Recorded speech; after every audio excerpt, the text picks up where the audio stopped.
चलिए नमस्कार आप सभी प्यारे विद्यार्थियों को सेकंड ग्रेड भर्ती प्रतियोगी परीक्षा की लाइव एमसीक्यू सीरीज के अंदर आज अपने इंडियन ज्योग्राफी के दो महत्वपूर्ण टॉपिक्स के ऊपर चर्चा करने वाले हैं।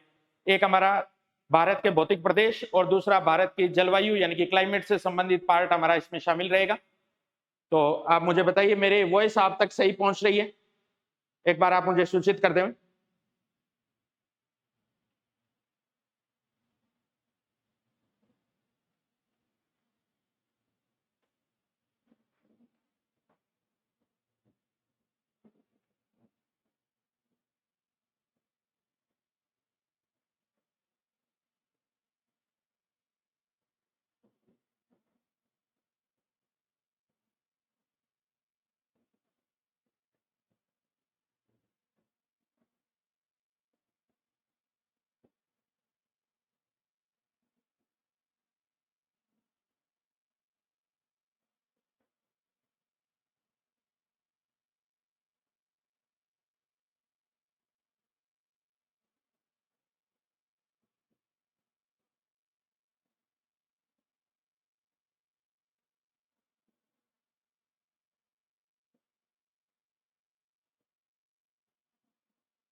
चलिए आज की वीडियो सीरीज को अपने शुरू करते हैं और राजस्थान के बाद में अपने इंडियन ज्योग्राफी वाला जो पार्ट है उसके ऊपर अपनी चर्चा शुरू करने जा रहे हैं।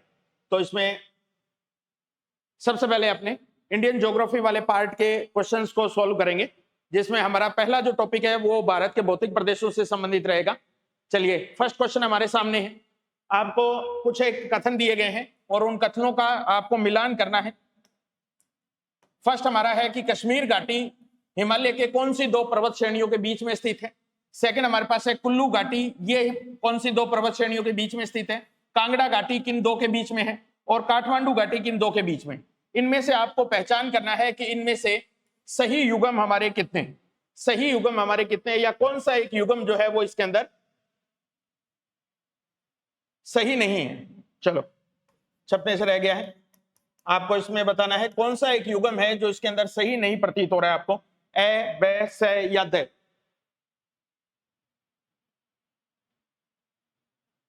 कौन सा एक युग्म है जो आपको इसमें ठीक प्रतीत नहीं हो रहा है।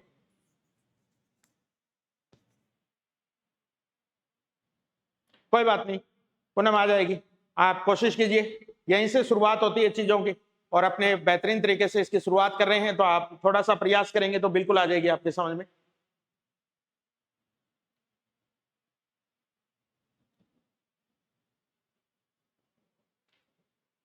आप द इसका आंसर बता रहे हैं। काठमांडू घाटी महा हिमालय और डोकिया पर्वत श्रेणी के बीच में, बिल्कुल ठीक है आपका आंसर ये डी वाला। एक्चुअल में क्या है, ये हमारे पास जितनी भी हिमालय की पर्वत श्रेणियां हैं जिसके अंदर एक तरफ हमारे पास महा हिमालय है और दूसरी तरफ महा हिमालय के ठीक नीचे वाली जो पर्वत श्रेणी है हमारी, वो हमारी किसके रूप में है, लघु हिमालय के रूप में। ठीक है, सबसे ऊपर ऊपर यह हमारे पास महान हिमालय वाला पार्ट है और महान हिमालय के ठीक नीचे वाला जो पार्ट है उसको अपने लघु हिमालय के नाम से जानते हैं। तो इस लघु हिमालय के अलग अलग राज्यों में अलग अलग नाम दिए हुए हैं। जैसे जम्मू कश्मीर वाले पार्ट में हम इस श्रृंखला को पीर पंजाल बोलते हैं, पीर पंजाल की श्रृंखला बोलते हैं। इसी प्रकार से जैसे हम हिमाचल प्रदेश वाले पार्ट में आते हैं तो इसको अपने धौलाधर श्रृंखला के नाम से जानते हैं। ऐसे जब अपने उत्तराखंड वाले पार्ट में आते हैं तब इस पर्वत श्रृंखला को अपने नागतिबा पर्वत श्रेणी के नाम से संबोधित कर देते हैं। इसी प्रकार से जैसे अगर अपने आगे नेपाल में एंट्री करेंगे तो नेपाल के अंदर इसको अपने डोकिया और साथ ही साथ इसको महाभारत पर्वत श्रेणी के नाम से जाना जाता है। ये डोकिया वाला नाम हमारे सिक्किम के अंदर भी इसी हिमालय पर्वत श्रेणी का हम बोलते हैं। तो अब इस दृष्टि से देखा जाए तो यहां हमारे पास महान हिमालय वाली श्रृंखला है और इसके ठीक नीचे ये लघु हिमालय की छोटी श्रेणियां हैं हमारे पास अलग अलग राज्यों में। अब यहाँ जो घाटी बनती है सबसे पहले उसको अपने कश्मीर घाटी के नाम से जानते हैं। ये हमारी कश्मीर घाटी है पहली। इसके बाद में हिमाचल प्रदेश और धौलाधर, यहाँ जो घाटी हमारे पास बन रही है वहां से सुमेलित करना आपने शुरू करते हैं। देखो कश्मीर घाटी महा हिमालय और पीर पंजाल के बीच में बिल्कुल सही आंसर है हमारा। सेकंड पॉइंट पे अगर अपने जाएं दूसरे पॉइंट के ऊपर, तो ये देखो कुल्लू घाटी, ये महा हिमालय और धौलाधर पर्वत श्रेणी के बीच में स्थित है। तो ये वाला जो पार्ट था हमारा, यहां से इस घाटी को अपने क्या बोल देते हैं, कुल्लू घाटी के नाम से बोलते हैं। तो ये आंसर भी हमारा बिल्कुल ठीक है। इसके बाद में तीसरे नंबर की जो घाटी है उसको हम कांगड़ा घाटी के नाम से बोल रहे हैं। कांगड़ा घाटी जो है ये महा हिमालय और डोकिया पर्वत के बीच में बता रहे हैं, जबकि कांगड़ा घाटी वास्तव में क्या है, हिमाचल प्रदेश और उत्तराखंड के पर्वतीय क्षेत्र के अंदर मिलने वाली घाटी है कांगड़ा घाटी जो। तो डोकिया पर्वत श्रेणी तो काफी आगे रह गई। देखो आप, डोकिया पर्वत श्रेणी की अगर मैं बात करूं तो ये तो देखो यहां आ गई। तो यहां जो पूछी जानी चाहिए थी वो ये थी नागतिबा पर्वत के नाम से। तो नागतिबा और महा हिमालय के बीच में जो घाटी होती है उसको अपने बोलते हैं क्या, कांगड़ा घाटी के नाम से। तो आपने जो आंसर डी बताया वो अपने आप में सही आंसर नहीं है, क्योंकि सही आंसर की कैटेगरी में अगर देखेंगे तो ये महा हिमालय और डोकिया पर्वत के बीच वाली जो घाटी है ये नेपाल की क्या कहलाती है, काठमांडू घाटी कहलाती है। तो ये आंसर तो बिल्कुल ठीक है कि यहां से सिक्किम बोल दो, नेपाल बोल दो, इनके बीच वाली ये जो घाटी है जो एक तरफ महान हिमालय और नीचे की तरफ लघु हिमालय वाले पार्ट के बीच में है, तो इसी को अपने बोलते हैं काठमांडू घाटी के नाम से। तो इस दृष्टि से अगर देखा जाए तो आपके अकॉर्डिंग डी आंसर इसका था, लेकिन इसका डी आंसर नहीं है, बल्कि आंसर नंबर सी जो है वो इसका क्या है, रॉन्ग है। तो ये घाटियों के दो पर्वतों के बीच के, हाँ नेपाल में इसको महाभारत श्रेणी के नाम से जाना जाता है। ठीक है, लघु हिमालय का ही नाम है नेपाल के अंदर किस नाम से, महाभारत श्रेणी के नाम से। ठीक है, तो लघु हिमालय के अलग अलग क्षेत्र में अलग अलग नाम दिए गए हैं। हाँ बिल्कुल, तो इन घाटियों के नाम थोड़ा सा आप ध्यान रखिएगा। यानी कि एक तरफ आप हिमालय की बेसिक स्ट्रक्चर अगर देखेंगे तो बेसिक स्ट्रक्चर के अंदर हिमालय की अगर आपको एबीसीडी नहीं आती है तो मैं आपको बता दूं, सबसे ऊपर जो हिमालय है उसको अपने ट्रांस हिमालय बोलते हैं। हिमालय की जो पर्वत श्रेणी सबसे ऊपर होती है उसको ट्रांस हिमालय बोला जाता है। इस ट्रांस हिमालय के नीचे 3 श्रेणियां हमें देखने को मिलती है और इन तीनों श्रेणियों को अपने मुख्य हिमालय के नाम से संबोधित करते हैं, मुख्य हिमालय के नाम से। अब इस मुख्य हिमालय के अंदर 3 श्रेणियां होती है हमारी। पहली जो ऊपर वाली श्रेणी है इसको अपने महान हिमालय बोलते हैं या इसी को अपने महा हिमालय बोल देते हैं, एक ही बात है। इस महान हिमालय के ठीक नीचे वाली ये जो श्रेणी है इसको अपने लघु हिमालय या मध्य हिमालय के नाम से जाना जाता है। इसके ठीक नीचे वाला जो हिमालय है उसको अपने शिवालिक हिमालय के नाम से जानते हैं, तो उसको शिवालिक हिमालय भी बोल देते हैं, उप हिमालय भी बोल देते हैं। अब महान हिमालय तो हमारे पास क्या है, जम्मू कश्मीर से लेकर के यहाँ अरुणाचल प्रदेश तक विस्तृत क्रम में फैला हुआ है, पूरी ऊपर तक श्रृंखला में। लघु हिमालय वाली श्रृंखला हमारी जम्मू कश्मीर से शुरू होकर के मुख्य रूप से सिक्किम तक ही अपने को दिखाई देती है। सिक्किम वाले इलाके तक हमें मुख्य रूप से ये दिखाई देती। तो यहाँ इसके अलग अलग नाम है। जम्मू कश्मीर में इसको पीर पंजाल बोला जाता है, आगे की तरफ जाएंगे अपने हिमाचल प्रदेश में इसको अपने धौलाधर के नाम से बोलते हैं, फिर आगे जाएंगे उत्तराखंड के अंदर अपने इसको नागतिबा पर्वत के नाम से जानते हैं या मसूरी की पर्वत श्रेणी के नाम से जानते हैं। फिर आगे जाएंगे नेपाल वाली साइड में इसको महाभारत श्रेणी के नाम से जानते हैं। फिर आगे की तरफ जाएंगे तो सिक्किम वाले क्षेत्र में अपने इसको डोकिया पर्वत के नाम से जानते हैं। ये लघु हिमालय के अलग अलग नाम है। अब इनके बीच में क्या है, ये हमें घाटियां दिखाई देती है, दोनों तरफ बनी हुई क्या दिखाई देगी, घाटियां दिखाई देगी। तो इन घाटियों में एक तरफ महान हिमालय और दूसरी तरफ क्या है हमारा लघु हिमालय या मध्य हिमालय वाला पार्ट है। तो आपसे घाटियों का सुमेलित करना पूछा गया था, हाँ सुमेलित करना इसके अंदर पूछा गया था आपसे। तो ये जो 4 पर्वत श्रेणियों के नाम दे रखे थे इन्हीं के आधार पर अपने को घाटी क्या करनी थी, डिसाइड करनी थी। तो कांगड़ा घाटी वास्तव में क्या है, महा हिमालय और इसके दूसरी तरफ जो है वो कौन सी, नागतिबा पर्वत श्रेणी जो है उसके बीच में स्थित घाटी है। तो ये स्टेटमेंट हमारा यहाँ पे क्या हो जाता है, रॉन्ग हो जाता है। चलिए इसके बाद में अपने बढ़ते हैं सेकंड क्वेश्चन की तरफ। ये देखिए आप, अब आपको उत्तर के विशाल मैदान के कुछ दोआब के बारे में बोला गया है। दोआब का मतलब है हमारा 2 नदियों के बीच का मैदानी प्रदेश, उसको अपने दोआब बोलते हैं। तो जैसा हमारा पंजाब वाला इलाका है तो पंजाब में 5 दोआब हमें देखने को मिलते हैं, 5 दोआब। उन दोआबों में कौन सा दोआब है जो आपको सुमेलित नहीं नजर आ रहा है, इसके अंदर असंगत नजर आ रहा है, उसकी पहचान करनी है अपने को। बिस्त दोआब कौन सी 2 नदियों के बीच में है, तो सतलज और रावी। रेचना या रचना जवाब जो है वो रावी और चिनाव के बीच में। सिंध सागर जो है वो झेलम और सिंधु के बीच में। चाज या चेज जो दोआब है वो चिनाव और झेलम के बीच में। अब इनमें से आपको उस कथन की पहचान करनी है जो सुमेलित नहीं है। इसमें देखिए आप, सुमेलित नहीं है वो वाला दोआब आप सिलेक्ट कीजिए, खुद से कोशिश कीजिए आप।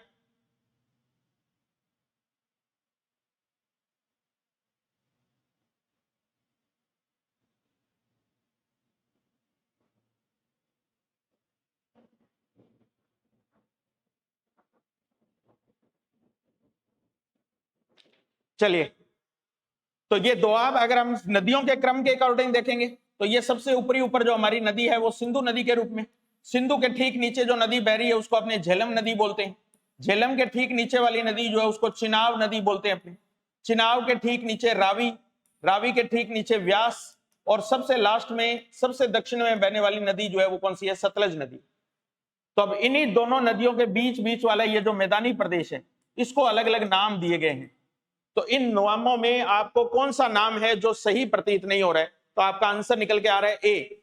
बिल्कुल सही आंसर आपका बिस्त दोआब। जो ऑप्शन में बताया गया है वो बताया गया है सतलज और रावी के बीच में। तो सतलज और रावी का आपस में डायरेक्ट कोई संबंध नहीं है। देखो बीच में एक नदी और भी आ जाती है हमारे पास, कौन सी? व्यास नदी। तो ये दोआब जो है वो सतलज और व्यास के बीच में बनने वाला दोआब। किसके बीच में? सतलज और व्यास के बीच में बनने वाला दोआब है, जबकि यहाँ सतलज और रावी के बीच का दोआब पूछा है। ठीक है, तो यहां अपने सिंधु नदी के बीच में अगर दोआब पूछे, सिंधु और झेलम के बीच में, तो इसको अपने सिंध सागर दोआब के नाम से ही जानते हैं। ये दोआब है हमारा सिंध सागर दोआब के नाम से। फिर झेलम और चिनाब, इनके बीच में जो दोआब है उसका नाम नहीं दिया हुआ है यहाँ पे, तो अपने एक बार के लिए इसको ऑप्शन की दृष्टि से छोड़ देते हैं। फिर चिनाब और रावी, इनके बीच में जो दोआब दिया है उसको अपने रेचना दोआब के नाम से जानते हैं। फिर इसके बाद में रावी और व्यास, इनके बीच का जो दोआब क्षेत्र है वो भी अपने पास ऑप्शन की दृष्टि से शूट नहीं कर रहे हैं। तो चिनाब और झेलम के बीच का यहाँ पे जरूर दिया है चेज दोआब के नाम से। तो ये सिंध सागर, चेज, रेचना, और ये जो दोआब है ये हमारे पास कौन सा है? बिस्त। अब बीच में जो एक दोआब बचता है उसको अपने बोलते हैं बारी। क्या बोलते हैं? बारी। तो रावी और व्यास के बीच का जो दोआब है उसको बारी दोआब के नाम से जाना जाता है। तो ये नदियों का उत्तर से लेकर दक्षिण का जो क्रम है हमारा, उस क्रम के अंदर बीच बीच में जो मैदानी प्रदेश मिलते हैं उन्हीं मैदानी प्रदेशों को अपने क्या बोलते हैं? दोआब बोलते हैं। तो ये सीक्वेंस इस तरीके के आपसे पेपर के अंदर अक्सर पूछे जाते हैं, या तो उत्तर से दक्षिण का सीक्वेंस पूछ लेगा या दक्षिण से उत्तर का सीक्वेंस पूछ लेगा। तो दोआब के अंदर ये जो पांचों दोआब हम बता रहे हैं, पंजाब जिसको हम बोल रहे हैं, इन दोआबों का सीक्वेंस जो है वो अपने को याद रखना है। ठीक है, एग्जाम के पॉइंट ऑफ व्यू से ये इंपॉर्टेंट सा क्वेश्चन है हमारे लिए। चलिए, इसके बाद में देखो कुछ दर्रों के नाम हमें दिए हैं और इनको हमें व्यवस्थित करना है। सबसे पहले पाल घाट दर्रा, इसके बाद में थाल घाट दर्रा, फिर शेनकोटा दर्रा, और दूसरा इसके बाद में भोर घाट दर्रे के नाम से। तो आपको इन दर्रों को उत्तर से दक्षिण के क्रम में लगाना है।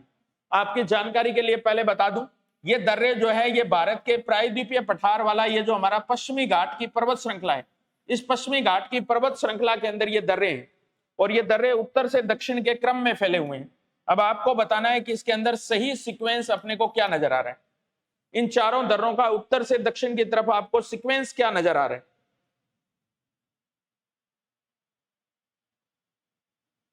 बताइए आप। सही आंसर जो आपको लग रहा है 2413।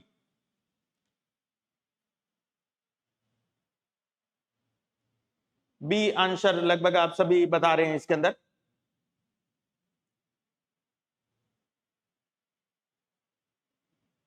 हाँ, थाल, भोर, पाल, ये तो आपके बिल्कुल याद रहेगा। और लास्ट दर्रा हमारे पास कौन सा है? सैनकोटा दर्रा।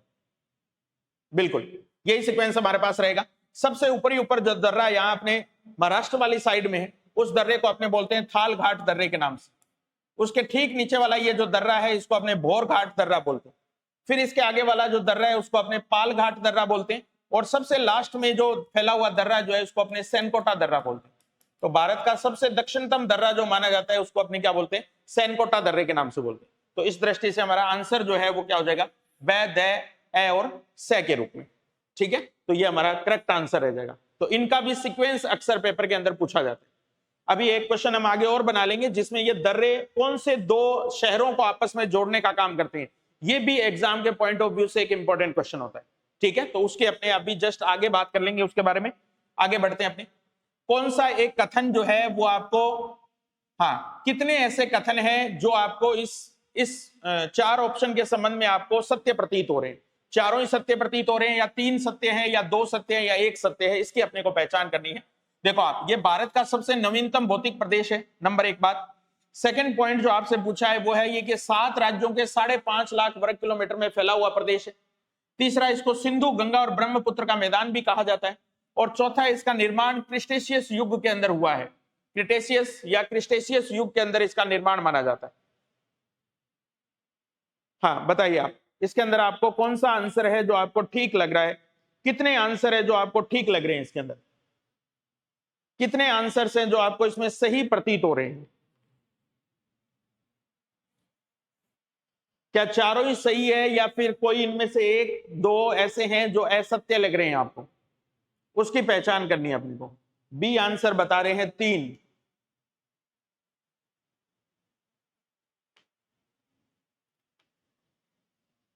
गुड इवनिंग सभी को, गुड इवनिंग। चलिए देखो, आप इसको डिस्कस करते हैं अपने। देखो, मैदान जहां भी होता है वो नवीनतम भौतिक प्रदेश ही होता है। तो भारत में मैदानी प्रदेश जो है वो हमारा नवीनतम भौतिक प्रदेश है, ये बात बिल्कुल सही है। 5.5 लाख वर्ग किलोमीटर एरिया में 7 राज्यों में विस्तृत मैदान है, ये भी बात बिल्कुल सही है।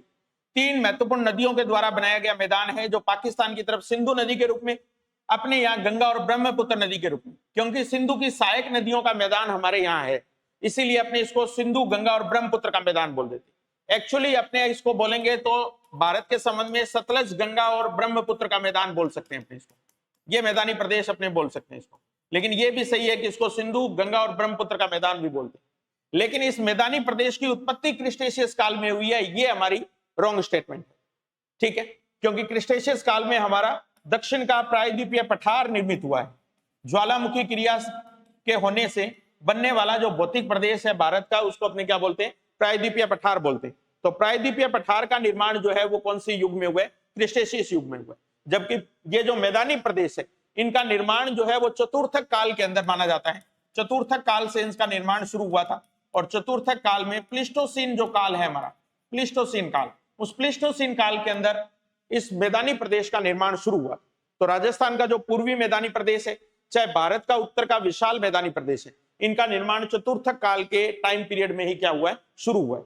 तो इसके अंदर हमें जो राइट स्टेटमेंट प्रतीत हो रहे हैं वो कितने हैं? 3 स्टेटमेंट है जो इसके अंदर सही है हमारे, ठीक है। चौथा एक स्टेटमेंट जो है वो अपने रॉन्ग है इसके अंदर, क्रिस्टेशियस काल वाला, ठीक। चलिए नेक्स्ट बढ़ते हैं आगे अपने। लद्दाख का पठार कौन सी 2 श्रेणियों के बीच में स्थित है? ये हमें बताना है इसका उत्तर। लद्दाख पर्वत श्रेणी और जास्कर पर्वत श्रेणी के बीच में स्थित है। लद्दाख पर्वत श्रेणी एवं जास्कर पर्वत श्रेणी, ये रिपीट हो गया है क्वेश्चन थोड़ा सा, ये ऑप्शन ए और बी रिपीट हो गए हैं, इसको आपने करेक्ट कर लेते हैं। ये देखो, चलो इसकी जगह मैं लिख देता हूं काराकोरम श्रेणी। काराकोरम श्रेणी और जास्कर पर्वत श्रेणी के बीच में, काराकोरम पर्वत श्रेणी और जास्कर पर्वत श्रेणी, तो यहां अपने को चेंज करना पड़ेगा। यहां अपने को लिख देते हैं महाहिमालय, महाहिमालय और जास्कर पर्वत श्रेणी के बीच में। और लास्ट है हमारे पास लद्दाख पर्वत श्रेणी और पीर पंजाल पर्वत श्रेणी के बीच में। तो यहां से आप बताइए कि लद्दाख का पठार कौन सी 2 श्रेणियों के बीच में स्थित? लद्दाख का पठार कौन सी 2 पर्वत श्रेणियों के बीच में स्थित है? काराकोरम और जास्कर। आपको ये थोड़ा सा ट्रांस हिमालय की अगर मैं स्ट्रक्चर की बात बता दूं पहले, ये देखो, ये 3 पर्वत श्रेणियां हैं जिनको अपने पार हिमालय के नाम से जानते हैं, या इनको अपने इंग्लिश में ट्रांस हिमालय के नाम से संबोधित करते हैं। इसमें सबसे ऊपर वाली जो श्रेणी है उसको अपने काराकोरम श्रेणी बोल देते हैं। इसके ठीक नीचे वाली जो श्रेणी है उसको लद्दाख की श्रेणी बोलते हैं, और इसके ठीक दक्षिण वाली जो श्रेणी है उसको अपने जास्कर पर्वत श्रेणी के नाम से बोलते हैं। तो अब आप बताइए कि ये जो लद्दाख का पठार है ये कौन सी 2 पर्वत श्रेणियों के बीच में स्थित? काराकोरम श्रेणी और जास्कर श्रेणी के बीच बता रहे हैं आप। देखो, दोनों का आपस में डायरेक्टली कोई संबंध नहीं प्रतीत हो रहा है। इनके बीच में लद्दाख की पर्वत श्रेणी मौजूद है, इनके बीच में लद्दाख की पर्वत श्रेणी मौजूद है, देखो आप। तो डायरेक्ट तो दोनों में कांटेक्ट नहीं हो सकता। बिल्कुल ठीक आंसर बता रहे हैं आप, ए, ठीक है। ये देखो, लद्दाख की श्रेणी और जास्कर की श्रेणी के बीच में ये फैला हुआ जो पठारी प्रदेश है हमारे पास, जो कि जिसको अपने शीत मरुस्थल बोलते हैं, और भारत का सर्वोच्च पठार के नाम से अपने इसको संबोधित करते हैं। भारत का सबसे ऊंचा पठार बोला जाता है लद्दाख का पठार। अब ये पूरी तरीके से बर्फ से ढका हुआ क्षेत्र है हमारा, इसलिए अपने इसको भारत का शीत मरुस्थल कहकर भी संबोधित करते हैं, कोल्ड डेजर्ट भी बोलते हैं अपने इसको। तो लद्दाख का पठार भारत का सबसे ऊंचा, सबसे बड़ा पठारी प्रदेश के रूप में है, सबसे ऊंचाई पर स्थित पठारी प्रदेश के रूप में है। और कौन सी 2 पर्वत श्रेणियों के बीच में है? तो इसके उत्तर में लद्दाख की श्रेणी है और दक्षिण में कौन सी है? जास्कर की पर्वत श्रेणी मौजूद है। तो इसका राइट आंसर हमारे सामने क्या हो जाएगा? ए इसका राइट आंसर हो जाएगा, बिल्कुल। चलिए नेक्स्ट क्वेश्चन की तरफ। कुछ दर्रों के नाम आपको दिए हुए हैं और आप में इसमें यह बताना है कि इनमें से कौन सा युगम है जो आपको सही प्रतीत हो रहा है। सबसे पहले बड़ा लाचा दर्रे के नाम से जो दर्रा है वो उत्तराखंड में है। लिपुलेख दर्रा जो है वो हिमाचल प्रदेश में है। नाथुला दर्रा जो है वो जम्मू कश्मीर में है। यांग्याप दर्रा जो है वो अरुणाचल प्रदेश में है। बताइए आप इनमें से आपको कौन सा दर्रा जो है वो बिल्कुल सही प्रतीत हो रहा है। कौन सा दर्रा है जो आपको बिल्कुल ठीक प्रतीत हो रहा है कि उसको सुमेलित सही किया गया है। डी आंसर बता रहे हैं आप, कुछ बच्चे ए आंसर दे रहे हैं इसका।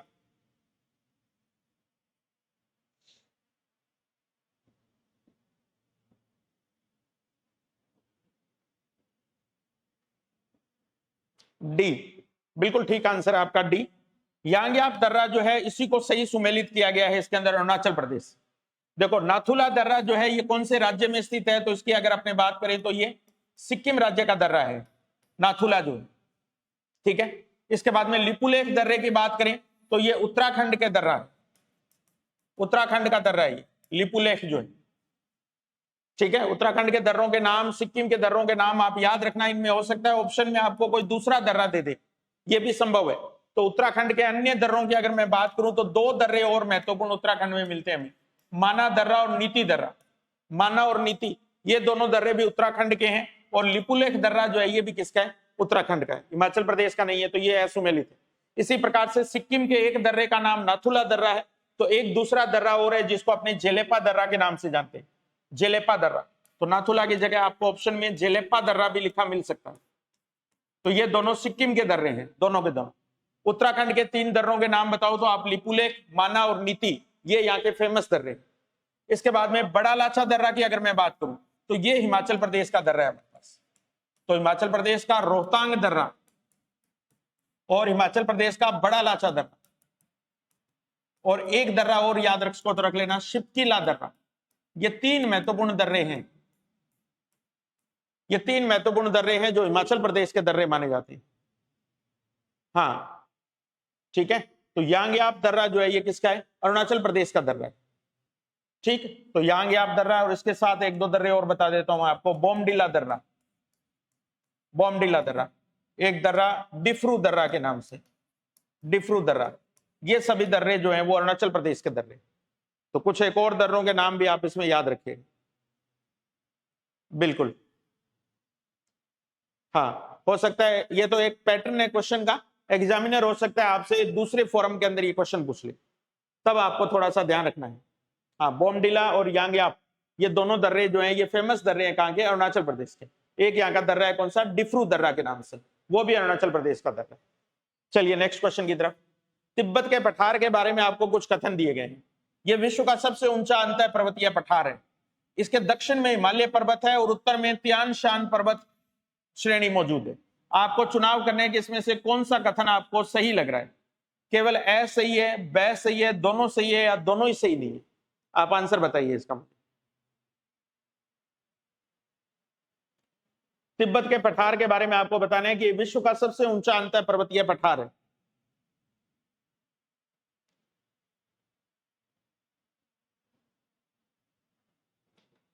ए और ब दोनों सही बता रहे हैं आप।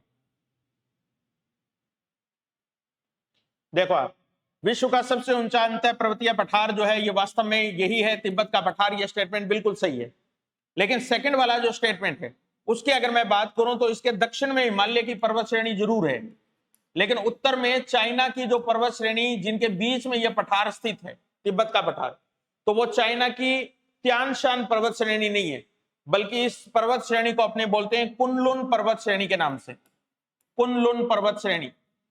तो तिब्बत का पठारी प्रदेश जो है वो दो पर्वत श्रेणियों के बीच में है, चाइना की कुनलुन पर्वत है और दक्षिण में भारत की कौन सी है, हिमालय की पर्वत श्रेणी है। तो इस दृष्टि से ये स्टेटमेंट जो है ये हमारा क्या हो जाता है, रॉन्ग हो जाता है। हमारा केवल एक ही स्टेटमेंट सही है और वो कौन सा है, फर्स्ट। यह विश्व का क्या है, सबसे ऊंचा अंतः पर्वतीय पठार माना जाता है। विश्व का सबसे ऊंचा अंतः पर्वतीय पठार जो है वो माना जाता है किसको, तिब्बत के पठार। तो ये पॉइंट आप इसके अंदर थोड़ा ध्यान रखिएगा, ठीक। चलिए नेक्स्ट क्वेश्चन की तरफ बढ़ते हैं अपने। ये देखो दो शब्द दिए हैं आपको, बील और चार, ये कहां पाए जाते हैं। इस तरीके की शब्दावलियां अक्सर पेपर के अंदर कई बार एग्जामिनर पूछता है आपसे। हाँ तो अब आप मेरे को बताइए, बील और चार, ये दो जो शब्दावलियां हैं, ये कौन से क्षेत्र के लिए इस्तेमाल में ली जाती है, कौन से क्षेत्र में काम आती है?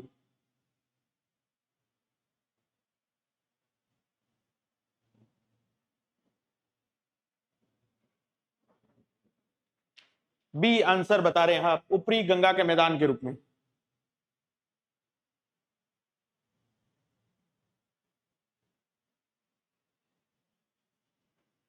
चलो देखते हैं अपने, ये देखो वास्तव में ये गंगा के मैदानी प्रदेश की ही स्थलाकृतियां हैं, बील और चार के रूप में। ये बील और चार एक्चुअल में है क्या, देखो जिस क्षेत्र के अंदर गड्ढा निर्मित होता है या गर्त निर्मित होता है उसको तो बील बोला जाता है, और जो भूमि थोड़ी सी ऊपर उठी हुई होती है, टीले नुमा होती है, उसको अपने चार बोलते हैं। तो ये दोनों के दोनों नाम जो है ये बंगाल के अंदर सुंदरवन डेल्टा क्षेत्र में इस्तेमाल में लिए जाने वाले शब्द। सुंदरवन डेल्टा क्षेत्र के अंदर इन्हीं खड्डों को, गर्त को बील और टीलेनुमा संरचनाएं जो होती है उनको चार कहा जाता है। तो ये बील और चार, ये दोनों शब्दावलियां ऊंचे भाग और नीचे गर्त के लिए इस्तेमाल में ली जाने वाली शब्दावली है, जो कौन से क्षेत्र से संबंधित है? पश्चिमी बंगाल के सुंदरवन डेल्टा से संबंधित है। तो ये भी ध्यान रखना। इसी प्रकार से अगर अपने मध्य गंगा के मैदानी क्षेत्र की मैं बात करूं या निम्न गंगा के मैदानी क्षेत्र में एक बात और देखें अपने, तो बिहार वाले इलाके के अंदर ऐसे ही खड्डों को अपने जल्ला के नाम से संबोधित करते हैं। बिहार में मिलने वाले जो दर्रे हैं, सॉरी खड्डे हैं, गर्त हैं मैदानी प्रदेश में, उनको जल्ला कहा जाता है। इसी प्रकार से अगर अपने सिंधु के मैदान की बात करूं, मैं सिंधु के मैदान की बात करूं, तो वहां भी हमें कुछ कुछ जगह के ऊपर इस प्रकार के गर्त और टीलेनुमा भाग दिखाई देते हैं। उन टीलेनुमा और गर्तनुमा भागों को अपने दोरोस और धांड के नाम से संबोधित करते हैं। दोरोस और धांड, तो ये शब्दावलियां अलग अलग क्षेत्र में प्रचलित शब्दावलियां हैं। हाँ, तो बील और चार जो है ये सुंदरवन डेल्टा क्षेत्र में काम में ली जाने वाली मैदानी क्षेत्र की स्थलाकृतियां हैं।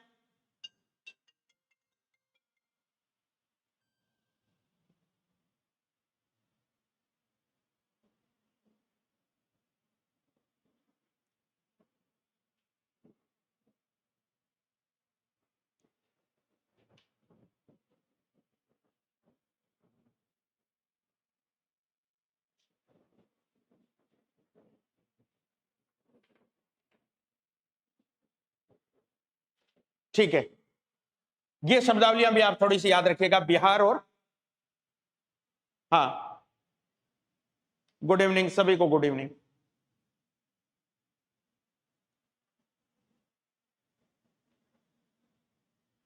चलिए नेक्स्ट क्वेश्चन की तरफ बढ़ते हैं अपने।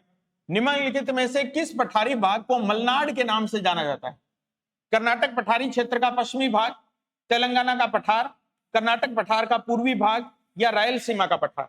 कौन सा ऐसा क्षेत्र है जिसको मलनाड के नाम से संबोधित करते हैं? मलनाड के नाम से किस क्षेत्र को जाना जाता है?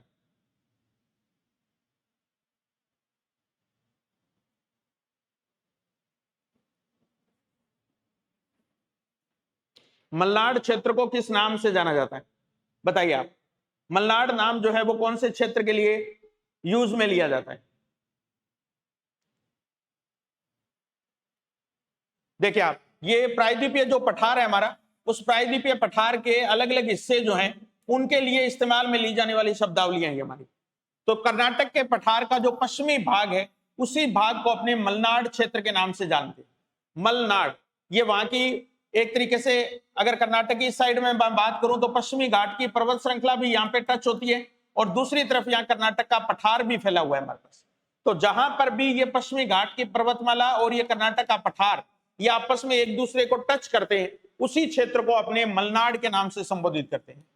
ठीक है, तो ये ध्यान रखना, ये जो शब्दावली है ये हम किसके लिए इस्तेमाल में लेते हैं? कर्नाटक पठार के पश्चिमी भाग के लिए इस्तेमाल में लेते हैं। जबकि ये तेलंगाना का पठार जो है ये सब जानते हैं अपने, ये तेलंगाना के पठार और आंध्र प्रदेश का जो पठारी क्षेत्र है उसको अपने क्या बोलते हैं? रायलसीमा के पठारी क्षेत्र के नाम से जानते हैं।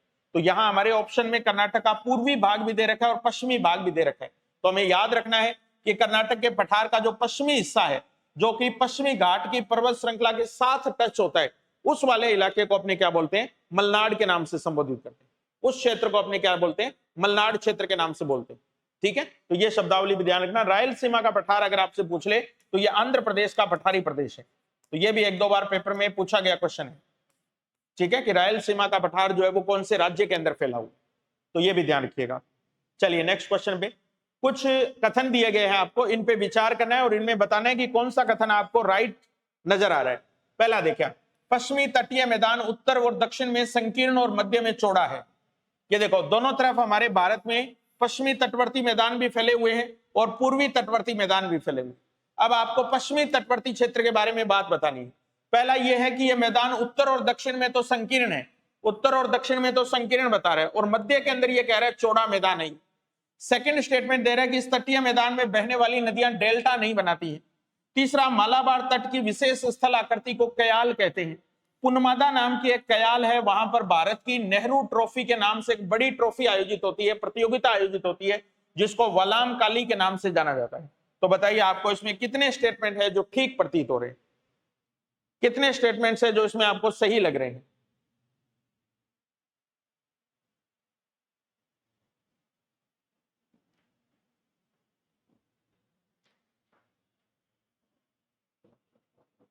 कौन से स्टेटमेंट्स है जो आपको सही लग रहे हैं?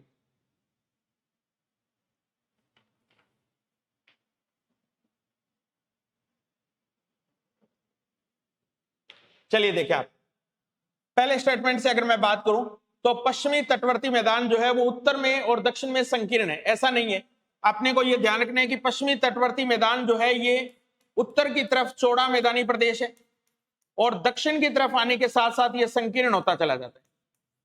तो दक्षिण के अंदर ये सबसे ज्यादा संकीर्ण है और उत्तर की तरफ ये सबसे ज्यादा क्या है, चौड़ा है। तो ये स्टेटमेंट हमारा रॉन्ग है बिल्कुल इसके अंदर। दूसरा देखिए आप, इस तटवर्ती क्षेत्र में बहने वाली नदियां डेल्टा नहीं बनाती है, ये बात बिल्कुल सही है। डेल्टा बनाने वाली नदियां जो है वो मोस्टली भारत की पूर्वी तटवर्ती नदियां हैं जो कि बंगाल की खाड़ी में आकर गिरती है। पश्चिमी तटवर्ती क्षेत्र की ओर आने वाली जो नदियां हैं वो ज्यादातर हमारे पास इश्चुरी का निर्माण करती है। इश्चुरी, जिसको हिंदी में बोलते हैं अपने ज्वार नदमुख के नाम से, यानी कि ज्वार नदमुख बनाने वाली नदियां हैं ये। तो इसमें दो महत्वपूर्ण नदियां अपने बात करें तो नर्मदा और ताप्ती, ये भारत की वो दो नदियां हैं जो कि विशेष रूप से अरब सागर वाले क्षेत्र की ओर आकर गिरती है। ये डेल्टा नहीं बनाती है बल्कि क्या बनाती है, इश्चुरी बनाती है, ज्वार नदमुख का निर्माण करती है। तो ये क्वेश्चन भी बहुत पॉपुलर क्वेश्चन है कि भारत की दो ऐसी नदियों के नाम बताइए जो डेल्टा नहीं बनाकर क्या बनाती है, ज्वार नदमुख का निर्माण करती है। तो मोस्टली नदियां यहां पर डेल्टा नहीं बनाती है, ये बात बिल्कुल सही है। इसके बाद में मालाबार तट, ये जो केरल का तटवर्ती क्षेत्र है सबसे लास्ट वाला, इस केरल के तटवर्ती क्षेत्र को ही अपने मालाबार तट के नाम से संबोधित करते हैं। और इस मालाबार तट के अंदर एक विशेष प्रकार की स्थलाकृतियां पाई जाती है जिनको क्या कहते हैं, कयाल कहते हैं। अब ये कयाल अपने आप में क्या है, देखो आप, केरला वाले तट पे तटवर्ती क्षेत्र इस प्रकार से अंदर और बाहर की तरफ मुड़ा हुआ है। तो इसमें जो क्षेत्र स्थल भाग के अंदर की तरफ चला गया है वहां पर समुद्री जल के इकट्ठा होने की वजह से एक तरीके की अस्थायी झीलें बन जाती है, खारे पानी वाली अस्थायी झीलें बनती है, उन्हीं को अपने कयाल के नाम से संबोधित करते हैं, कयाल। तो इन कयाल का प्रयोग मुख्य रूप से यहाँ केरला के जो लोग हैं वो या तो चावल उत्पादन में इसका प्रयोग करते हैं या फिर ये ट्रॉफी जो है जो कि नौका दौड़ के नाम से जानी जाती है। ये वलामकली का मतलब क्या है, नावों की दौड़ है ये। तो वहां पर आयोजित होने वाली ट्रॉफी है उसको नेहरू ट्रॉफी वलामकली के नाम से अपने जानते हैं, ठीक है। तो ये स्टेटमेंट भी बिल्कुल हमारा क्या है, सही है। तो इस दृष्टि से जो राइट स्टेटमेंट इसमें बैठते हैं वो कौन से हैं, बै, से और दे के रूप में। तो सेकंड स्टेटमेंट हमारा इसमें सही है। पहले वाला स्टेटमेंट याद रखना है कि पश्चिमी तटवर्ती मैदान उत्तर में चौड़े हैं और दक्षिण में क्या है, संकीर्ण है। बस इतनी सी बात आपको स्टेटमेंट में ध्यान रखनी है। चलिए नेक्स्ट क्वेश्चन की तरफ बढ़ते हैं अपने। ये कुछ जल चैनल के नाम आपको दिए हुए हैं, 8 डिग्री चैनल के रूप में, 9 डिग्री चैनल के रूप में, 10 डिग्री चैनल के रूप में और एक नाम दिया हमें ग्रेट चैनल के रूप में। अब आपको बताना है कि 8 डिग्री जल चैनल कौन से दो द्वीपों को अलग करता है, 9 डिग्री जल चैनल किन दो द्वीपों को अलग करता है, 10 डिग्री किन को करता है और ग्रेट चैनल किसको अलग करता है। यह बात आपको स्टेटमेंट के रूप में पहचान करनी है इसकी। बताइए आप मेरे को, इसका सही आंसर खोजने का प्रयास कीजिए आप। देखो ये हमारे जो लक्षद्वीप वाली साइड में, अरब सागर वाली साइड में जो द्वीप हैं, उन द्वीपों को अगर अपने देखेंगे तो ये हमें 3 फोरम के अंदर नजर आते हैं। ये सबसे नीचे नीचे की तरफ यहां अगर अपने बात करेंगे तो एक अलग देश हमारा शुरू हो जाता है, कौन सा, मालदीव के रूप में। ठीक है, तो यहां हमें 3 द्वीप मुख्य रूप से दिखाई देते हैं, 3 द्वीप हमें दिखाई देते हैं यहां पे मुख्य रूप से। सबसे नीचे वाला द्वीप है उसको अपने मिनिकॉय द्वीप के नाम से बोलते हैं। सेकंड हमारे पास यहाँ पे जो द्वीप है उसको अपने लक्षद्वीप के नाम से बोलते हैं, और थर्ड जो हमारा है उसको अपने अमीनी द्वीप के नाम से बोलते हैं। और नीचे की तरफ ये जो अपने पास सागरीय क्षेत्र लगता है ये अलग देश के रूप में है। अब आपको बताना है कि 8 डिग्री वाला जल चैनल जो है वो किस को अलग करता है, 9 डिग्री वाला किसको अलग करता है, 10 डिग्री वाला किसको अलग करता है, और 11 डिग्री वाला किसको अलग करता है।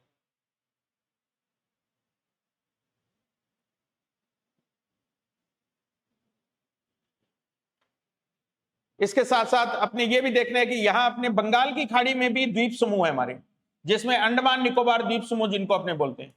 तो अंडमान निकोबार द्वीप समूह है, और इनके ठीक नीचे हमारे पास इंडोनेशिया देश शुरू हो जाता है। तो इंडोनेशिया का सुमात्रा द्वीप जो है वो हमारे सबसे दक्षिण के अंदर शुरू हो जाता है। तो यहां भी कुछ जल चैनल हमें देखने को मिलते हैं। तो इसमें 2 जल चैनल जो हैं वो आपको लक्षद्वीप समूह में से दिए हुए हैं, और 2 जल चैनल जो है वो आपको अंडमान निकोबार वाले द्वीप समूह में से दिए हुए हैं।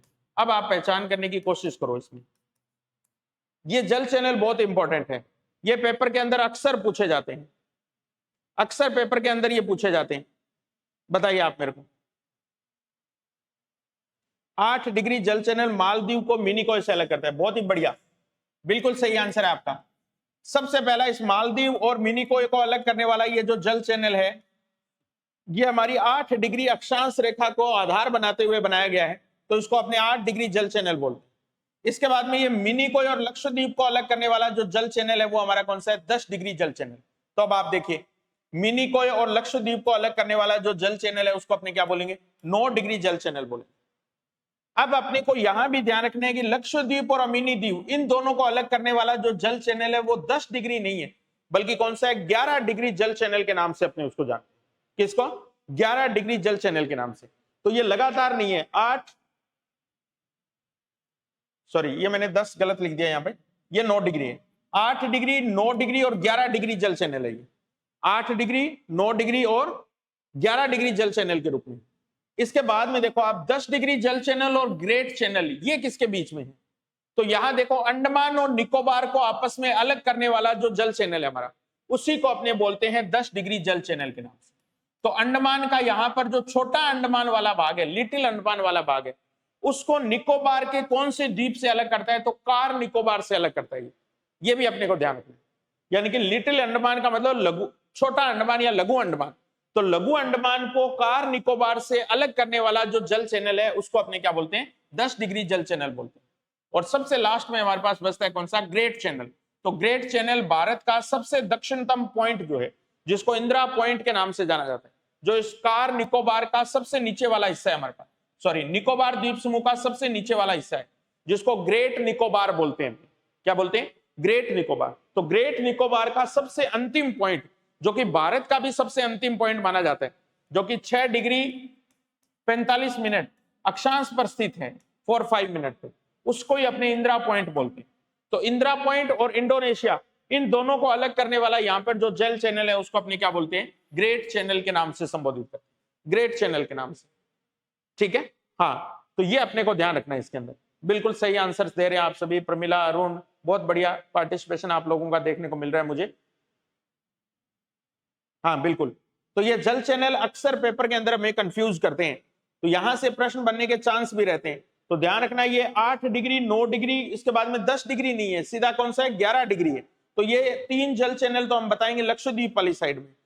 निकोबार और अंडमान निकोबार वाली साइड में जो हम जल चैनल बताएंगे वो कौन सा बताएंगे, 10 डिग्री वाला जल चैनल बताएंगे, और दूसरा कौन सा बताएंगे, ग्रेट चैनल बताएंगे। तो 10 डिग्री वाला जल चैनल तो अंडमान और निकोबार को अलग करता है। तो अंडमान का कौन सा द्वीप है इसकी तरफ, वो लिटिल अंडमान के रूप में, और निकोबार का कौन सा है, तो कार निकोबार जो है उसको अलग करने का काम करता है। ठीक है, तो ये जल चैनल जो है इनको आप विशेष ध्यान रखिएगा इनके बारे में। तो इस दृष्टि से आंसर जो हमारा सेट बैठता है इसके अंदर यही आएगा शायद, बै का 4, से का 2 और दे का 1, दे का 3। ठीक है, सेकंड वाला जो आंसर है वो हमारा इसके अंदर क्या, बिल्कुल ठीक है, बिल्कुल चलिए अब सबसे इंपॉर्टेंट क्वेश्चन मैं आपसे पूछ रहा हूं, मोस्ट इंपॉर्टेंट क्वेश्चन है ये, जिसका आंसर बहुत शानदार तरीके से ज्योग्राफी समझने वाले बच्चे ही दे पाएंगे। अब देखिए, अपने हिमालय की पर्वत श्रेणियों के बीच में कुछ एक ब्रंश बने हुए, कुछ एक गहरी घाटियां बनी हुई, ऐसे मान लो आप। उन ब्रंश को अलग अलग नाम दिए गए हैं। एक ब्रंश है, उसको मुख्य सीमांत ब्रंश के नाम से जानते हैं, इसको मेन बाउंड्री फोल्ट बोल देते हैं, अपने MBF के नाम से इसको बोलते हैं। इसके बाद में ये देखो, सिंधु सांगपो सचर जोन के नाम से, इसको अपने ITSZ जोन के नाम से बोलते हैं, ITSZ के नाम से, इंडो सांगपो सचर जोन बोलते हैं इसको अपने। इसके बाद में ये है मुख्य अग्र भ्रंश के नाम से, इसको मेन फ्रंटल फॉल्ट बोलते हैं, अपने MFF के नाम से बोलते हैं। तीसरा है हमारे पास मुख्य केंद्रीय भ्रंश के नाम से, इसको मेन सेंट्रल थ्रस्ट के नाम से बोलते हैं, MCT के नाम से बोलते हैं। तो इसके अगर आप इंग्लिश वाले शब्द याद कर लो तो ज्यादा बढ़िया रहेगा हमारे लिए, क्योंकि अक्सर इनमें से एग्जामिनर को पता है कि ये सीक्वेंस में लगभग बच्चों को याद नहीं होते, तो एग्जामिनर यहां से प्रश्न बना लेता है कई बार।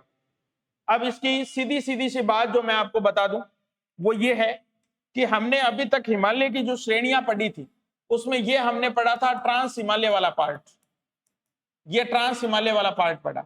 इसके ठीक नीचे वाला ये भाग जो है इसको अपने महान हिमालय की श्रेणी दी है। इसके ठीक नीचे जो हिमालय है उसको अपने लघु हिमालय बोला है, और सबसे नीचे की तरफ जो हिमालय है उसको अपने शिवालिक हिमालय बोला है। अब शिवालिक हिमालय के ठीक नीचे मैदान शुरू हो जाता है हमारा, उत्तर का विशाल मैदान शुरू हो जाता है, उत्तर का विशाल मैदान। तो इन दोनों पर्वत श्रेणियों के बीच में कोई ना कोई हमारे पास ब्रंश या कोई ना कोई क्या फैला हुआ है, फोल्ट फैला हुआ है। तो इन फोल्ट को अपने उत्तर से दक्षिण के क्रम में व्यवस्थित करने का प्रयास करते हैं। बिल्कुल बिल्कुल, हाँ, सिंधु सांगपो ट्रांस हिमालय को मुख्य हिमालय से अलग करता है। क्या बात है, बहुत शानदार आंसर दिया आपने। यहां सबसे पहले जो जोन फैला हुआ है उसको अपने ITSZ जोन के नाम से बोलते हैं, इंडो सांगपो सचर जोन के नाम से। तो इंडो सांगपो सचर जोन कौन सी दो हिमालय की श्रेणियों के बीच में स्थित है? ट्रांस हिमालय और महान हिमालय के बीच में स्थित है।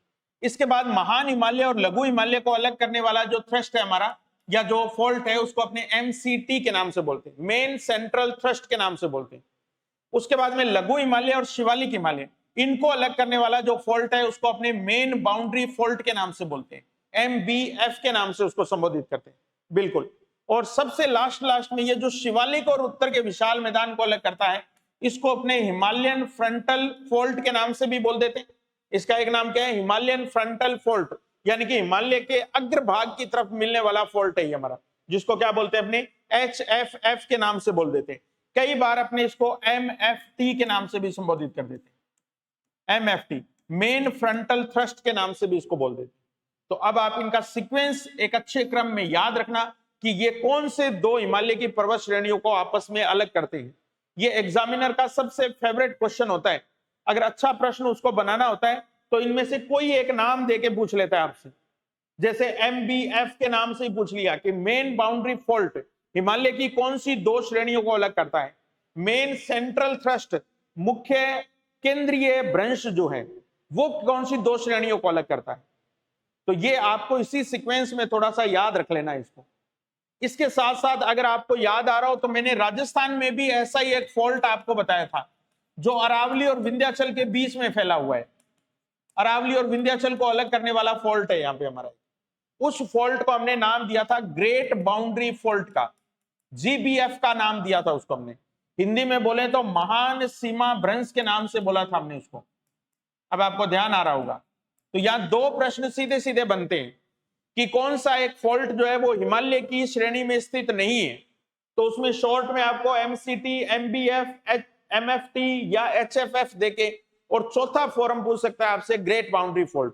तो ग्रेट बाउंड्री फॉल्ट जो है वो हिमालय की श्रेणियों के बीच में नहीं है, वो अपनी अरावली और विंध्याचल को अलग करने वाला राजस्थान में स्थित फ्रंट है, फॉल्ट है हमारा, जिसको अपने क्या बोलते हैं? महान सीमा भ्रंश के नाम से बोलते हैं। तो अब ये जो सीक्वेंस है इसके आधार पर आपको आंसर निकाल लेना है। अब मेरे हिसाब से मुश्किल नहीं होगा। ITSZ जो हमने सबसे पहले बात की है, तो ये कौन सी दो श्रेणियों को अलग कर रहा है वो अब आपके समझ में आ गया होगा। ITSZ ट्रांस हिमालय और मुख्य हिमालय को आपस में क्या कर रहा है? अलग कर रहा है। उसके ठीक नीचे हमने MCT पढ़ा था।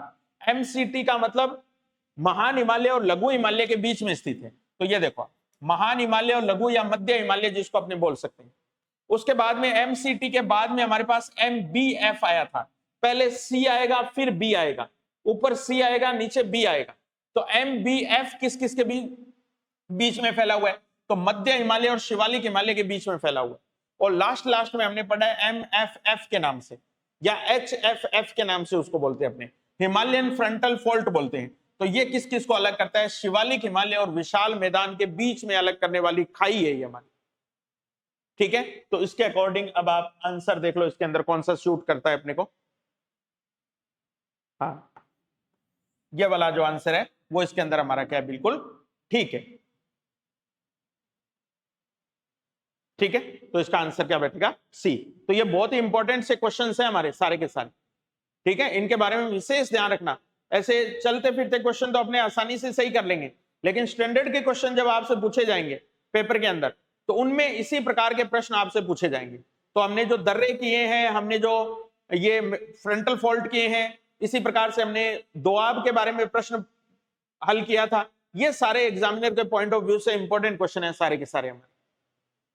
चलिए नेक्स्ट क्वेश्चन की तरफ फिर बढ़ते हैं अपने।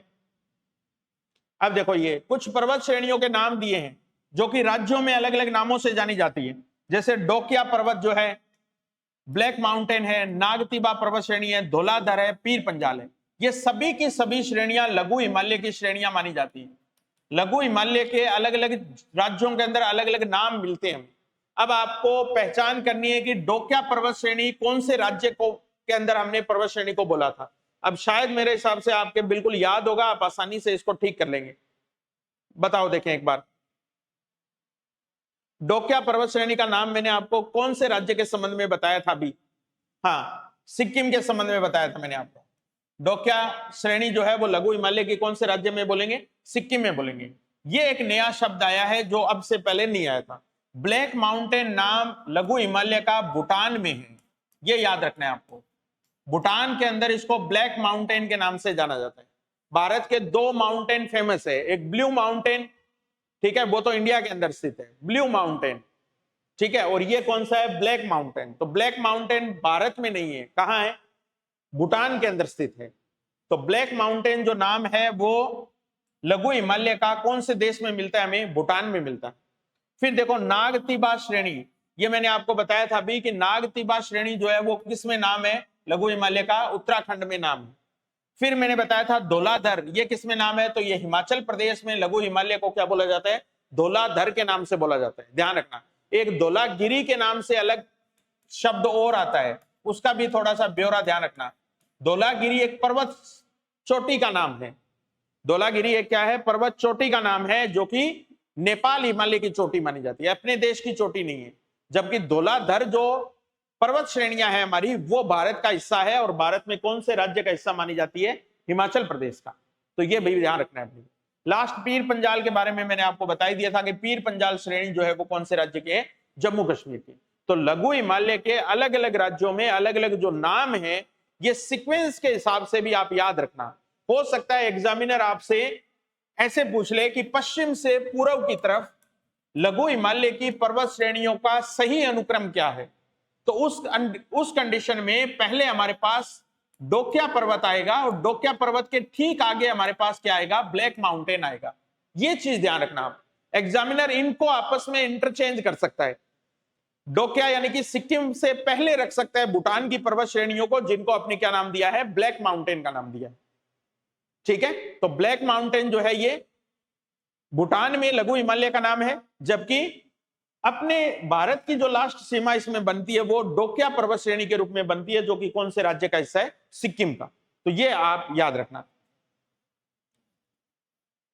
ये याद रखना आप। हाँ बिल्कुल बिल्कुल, ठीक है। तो अब आप इसमें आंसर मैच कर लीजिए, कौन सा आंसर मैच कर रहा है? बिल्कुल ठीक बता रहे हो आप, बी आंसर मेरे अकॉर्डिंग इसमें शूट करेगा। तो ये सारी पर्वत श्रेणियों का एक ही क्वेश्चन में आपने सॉल्यूशन कर लिया है। चलिए नेक्स्ट क्वेश्चन की तरफ। लघु हिमालय श्रेणी के बारे में आपको कुछ स्टेटमेंट दिए गए हैं, इनमें से आपको बताने की कौन सी स्टेटमेंट इसमें सही है। देखो, यहाँ ग्रीष्म ऋतु में विकसित होने वाले शीतोष्ण कटिबंधीय घास के मैदानों को कश्मीर में मर्ग के नाम से जाना जाता है। भूटान में डोक्या के नाम से जाना जाता है लघु हिमालय को। कश्मीर घाटी में मिलने वाले अत्यधिक उपजाऊ अवसाद को करेवा कहा जाता है। अब आप बताइए आप मेरे को, इन तीनों में से कौन सा स्टेटमेंट है जो आपको राइट प्रतीत हो रहा है?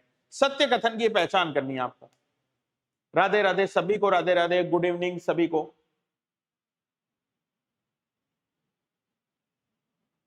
आपको ऑल राइट प्रतीत हो रहे हैं।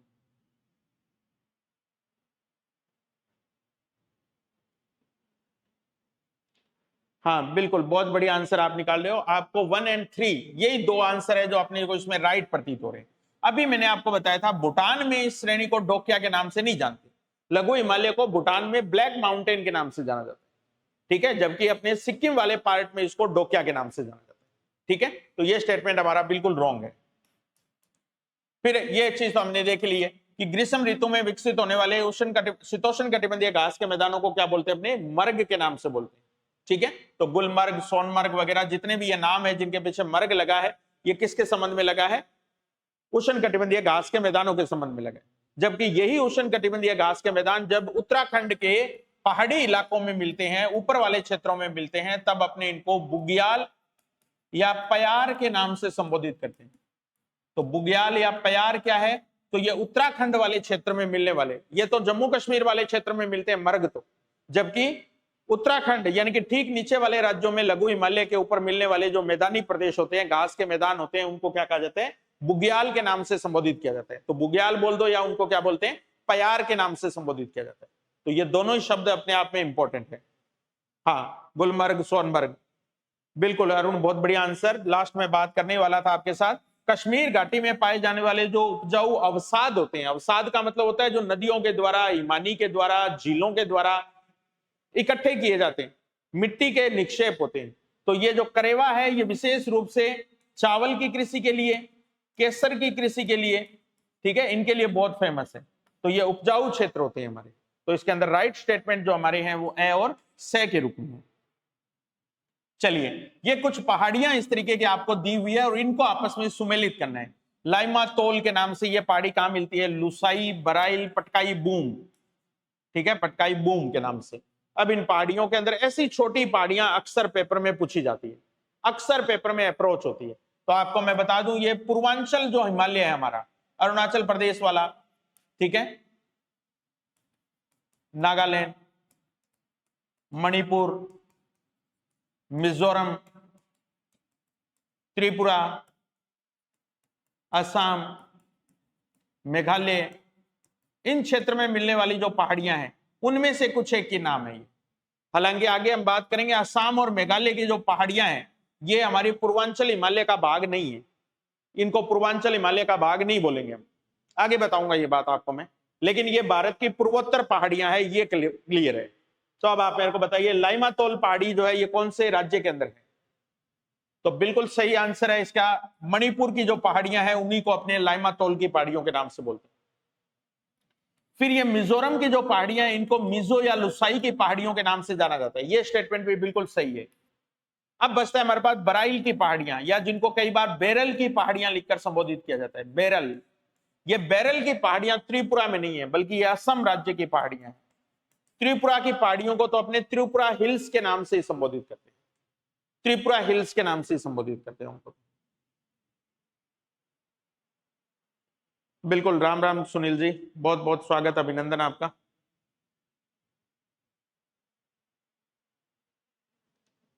बिल्कुल, बराइल के जो पहाड़ियां या बेरल की जो पहाड़ियां हैं, तो ये पहाड़ियां जो है ये असम की पहाड़ियां हैं। तो इनमें एक दो नाम और भी पूछ लिए जाते हैं, जैसे मिकिर की पहाड़ियां, बेराइल के, बेरल की पहाड़ियां, ठीक है। तो मिकिर और बेरल ये दोनों ही पहाड़ियां जो है वो कौन से राज्य की है? असम की। उसके बाद में पटकाई बूम की पहाड़ियां, तो ये सबसे ऊपर वाला जो हमारा राज्य है अरुणाचल प्रदेश, उसकी पहाड़ियां जो है उन्हीं को अपने क्या बोलते हैं? पटकाई बूम की पहाड़ियों के नाम से बोलते हैं, ठीक है। तो ये पटकाई बूम की पहाड़ियां, ये नागा की पहाड़ियां, ये मणिपुर वाली जो पहाड़ियां इनको अपने क्या बोलते हैं? लाइमातोल की पहाड़ियां बोलते हैं। फिर मिजोरम वाली जो पहाड़ियां इनको अपने मिजोरम की पहाड़ियां या लुसाई की पहाड़ियों के नाम से बोलते हैं, ठीक है। और इसके बाद में त्रिपुरा की पहाड़ियों को त्रिपुरा हिल्स के नाम से ही जाना जाता है। असम की जो पहाड़ियां हैं उनमें मिकिर और बेरल की पहाड़ियां, ये भी आपको याद रखना है इसके, ठीक है। तो ये छोटी पहाड़ियां हैं जो अपने अन्य क्षेत्र में मिलती हैं। चलिए नेक्स्ट क्वेश्चन की तरफ बढ़ते हैं। अपने पूर्वी तटवर्ती मैदान के संबंध में आपको एक रॉन्ग स्टेटमेंट की पहचान करनी। पूर्वी तटवर्ती मैदान का मतलब अगर आपने देखें तो अपने भारत का वो हिस्सा जो कि यहां महानदी और स्वर्ण रेखा नदी से शुरू हो जाता है, ठीक है, उड़ीसा राज्य से जिसकी शुरुआत हो जाती है, तो उड़ीसा के ठीक नीचे आंध्र प्रदेश और उसके बाद में तमिलनाडु, इन राज्यों के अंदर बनाया जाने वाला ये जो मैदान है इसको अपने पूर्वी तटवर्ती मैदान के नाम से जानते हैं। तो आपसे पहला स्टेटमेंट दे रहा है कि ये पूर्वी तटवर्ती मैदान स्वर्ण रेखा नदी से लेकर कन्याकुमारी तक विस्तृत है। तो अपना जो लास्ट दक्षिण पॉइंट है उसको अपने क्या बोलते हैं, कन्याकुमारी। ये बात तो बिल्कुल सही है, स्वर्ण रेखा नदी से शुरू होकर ये कहां तक फैला हुआ है, कन्याकुमारी तक फैला हुआ है। सेकंड स्टेटमेंट देखिए, इस क्षेत्र में नदियां डेल्टा का निर्माण करती है। तो मैंने आपको बताया भी था कि यहां बहने वाली अधिकांश नदियां जो है वो क्या बनाती है, डेल्टा बनाती है। तीसरी बात जो कह रहा है वो है ये निमज्जन तट का उदाहरण है। एग्जामिनर अक्सर ज्योग्राफी के टिपिकल जो वर्ड्स होते हैं उनको कई बार इस्तेमाल लेता है और यहीं पर हमारे लिए दुविधा खड़ी हो जाती है थोड़ी सी। निमज्जन का मतलब क्या होता है, सबमर्जेंस इंग्लिश में बोलते हैं, जब कोई स्थल भाग नीचे की तरफ धंस जाता है और उसके ऊपर मिट्टी के निक्षेपण होने से अगर कोई चीज बनती है तो उस क्रिया को अपने क्या बोलते हैं, निमज्जन बोलते हैं। तो ये वास्तव में ऊपर उठे हुए मैदानी प्रदेश हैं जिनको उमज्जन बोल सकते हैं अपने, ठीक है, उमज्जन से बनने वाले मैदान है ये। तो ये निमज्जन तट का उदाहरण नहीं है, ठीक है, हाँ ये ध्यान रखना है बिल्कुल। हाँ सी इसके अंदर रॉन्ग है। इसके बाद में ये भी ध्यान रखना है इसके उत्तर और मध्यवर्ती भाग में लेगून झीलें भी पाई जाती है। तो लेगून झीलों के अंदर आप उदाहरण आपने पढ़े ही हैं, उड़ीसा राज्य की चिल्का झील, इसका नाम आपने पढ़ा ही होता है। भारत की सबसे बड़ी खारे पानी की झील मानी जाती है चिल्का झील के नाम से। तो चिल्का झील यहीं की फेमस झील, ठीक है। इसके बाद में इसी क्षेत्र में नीचे की तरफ आओगे तो आपको पुलिकट झील भी मिलेगी। कौन सी झील, पुलिकट झील के नाम से। तो ये इस क्षेत्र में मिलने वाली क्या है, खारे पानी की लेगून झीलें हमारी। तो पूर्वी तटवर्ती मैदान अगर आप पढ़ो तो इसको पूरा डिटेल में पढ़ देना। ये पश्चिमी और पूर्वी तटवर्ती मैदान में क्वेश्चन काफी बार पूछे जाते हैं, ठीक है, बिल्कुल। बहुत बहुत धन्यवाद अरुण आपका, इसी तरीके से आपका प्यार स्नेह बना रहे। हाँ चिल्का झील के बारे में कई बार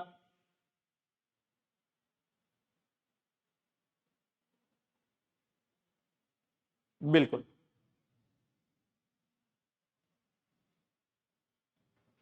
चलिए नेक्स्ट क्वेश्चन की तरफ बढ़ते हैं अपने। अब वो दर्रे जो है अपने साउथ इंडिया में जो पड़े थे उनको आपस में सुमेलित करना है हमें कि पाल घाट का दर्रा किन दो को आपस में जोड़ने का काम करता है, सेनकोटा दर्रा किन दो को आपस में जोड़ने का काम करता है, भोर घाट किन दोनों को आपस में जोड़ने का काम करता है। अब आपको इसमें से बेमेल युगम की पहचान करनी है, जो सही सुमेलित नहीं है उसकी पहचान करनी है अपने को। तो इस क्वेश्चन का आंसर अपने इजीली निकाल सकते हैं, कोई मुश्किल काम नहीं है, ठीक है। ये दर्रे जो है इनका उत्तर से दक्षिण का सीक्वेंस भी इंपॉर्टेंट है। दूसरा ये भारत के कौन से दो नगरों को आपस में जोड़ने का काम करते हैं, ये बात भी अपने यहां पर ध्यान रखनी है। ये भी क्वेश्चन हमारे लिए इंपॉर्टेंट है। हाँ बिल्कुल, बी आप बता रहे हैं कि इसमें सही नहीं है, एक बार और देखिए आप, भोर घाट का आंसर सही नहीं है बिल्कुल। देखो आप, अभी हम बात कर ही रहे थे इन दर्रों के बारे में, तो ये दर्रे जो है वो उत्तर से दक्षिण के क्रम में कैसे फैले हुए थे, तो वो हमने देखा था। सबसे ऊपर वाले दर्रों की हमने बात की थी, इस क्रम में फैले हुए थे। तो सबसे ऊपर जो दर्रा था उसको हमने क्या बोला था, थाल घाट दर्रा के नाम से। नीचे जो दर्रा था उसको भोर घाट दर्रे के नाम से बोला था। फिर नीचे जो था उसको हमने पाल घाट बोला था, और सबसे लास्ट वाला जो दर्रा था उसको हमने सेनकोटा दर्रे के नाम से बोला था। तो अब ये जो थाल घाट वाला दर्रा है ये यहां से मुंबई को एक तरीके से नासिक होते हुए कोलकाता से जोड़ने का काम करता है। ये देखो, तो ये दर्रा तो मुंबई और कोलकाता को आपस में जोड़ता है।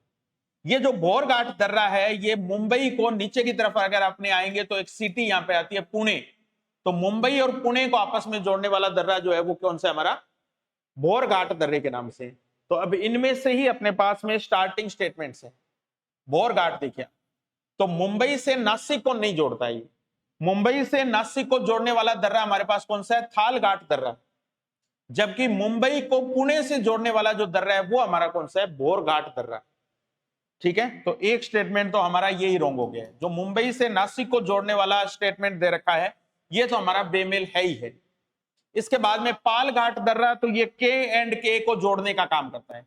इसके एक तरफ केरला की कोच्चि है, ठीक है, और दूसरी तरफ तमिलनाडु का कोयंबटूर है, तो ये के एंड के को जोड़ने का काम करता है। तो ये स्टेटमेंट तो बिल्कुल सही है। लास्ट हमारे पास बचता है सेनकोटा दर्रा। तो सेनकोटा दर्रा कौन सी दो सिटी को आपस में जोड़ने का काम करता है? तो ये तिरुवनंतपुरम को किससे जोड़ता है? मदुरई से जोड़ने का काम करता है। तो तिरुवनंतपुरम हमें पता है केरला के अंदर तिरुवनंतपुरम, और यहां तमिलनाडु वाली साइड में आएंगे तो मदुरई, मदुरई जिसको त्योहारों का नगर बोलते हैं अपने भारत का, फेस्टिवल सिटी के नाम से जिसको जाना जाता है। तो ये सीक्वेंस आपको थोड़ा सा ध्यान रखना है, ये थोड़ा सा सीक्वेंस आपको ध्यान रखना है इसके अंदर। हाँ, तो इसके अंदर सही जो बेमेल युगम है वो हमारा कौन सा है? सी है। से जो है वो सही सुमेलित नहीं है इसके अंदर। चलिए नेक्स्ट क्वेश्चन की तरफ फिर बढ़ते हैं अपने। ये सबसे इंपॉर्टेंट क्वेश्चन हैं, थोड़े से अपने को इसके बारे में ध्यान रखना है। मेघालय का पठार छोटा नागपुर के पठार से मालदा भ्रंश के द्वारा अलग होता है। बघेलखंड पठार जो है वो सोन और महानदी के अपवाह तंत्र को अलग करता है। छोटा नागपुर पठार का दक्षिणी भाग कोडरमा पठार के नाम से जाना जाता है। मिकिर और रेंगमा की पहाड़ियां कार्बी एंगलोंग पठार पर स्थित है। चलिए आप इसमें से पढ़कर मुझे रॉन्ग स्टेटमेंट की पहचान बताइए। असत्य कथन आपको इसमें कौन सा लग रहा है वो आप मेरे को बताइए।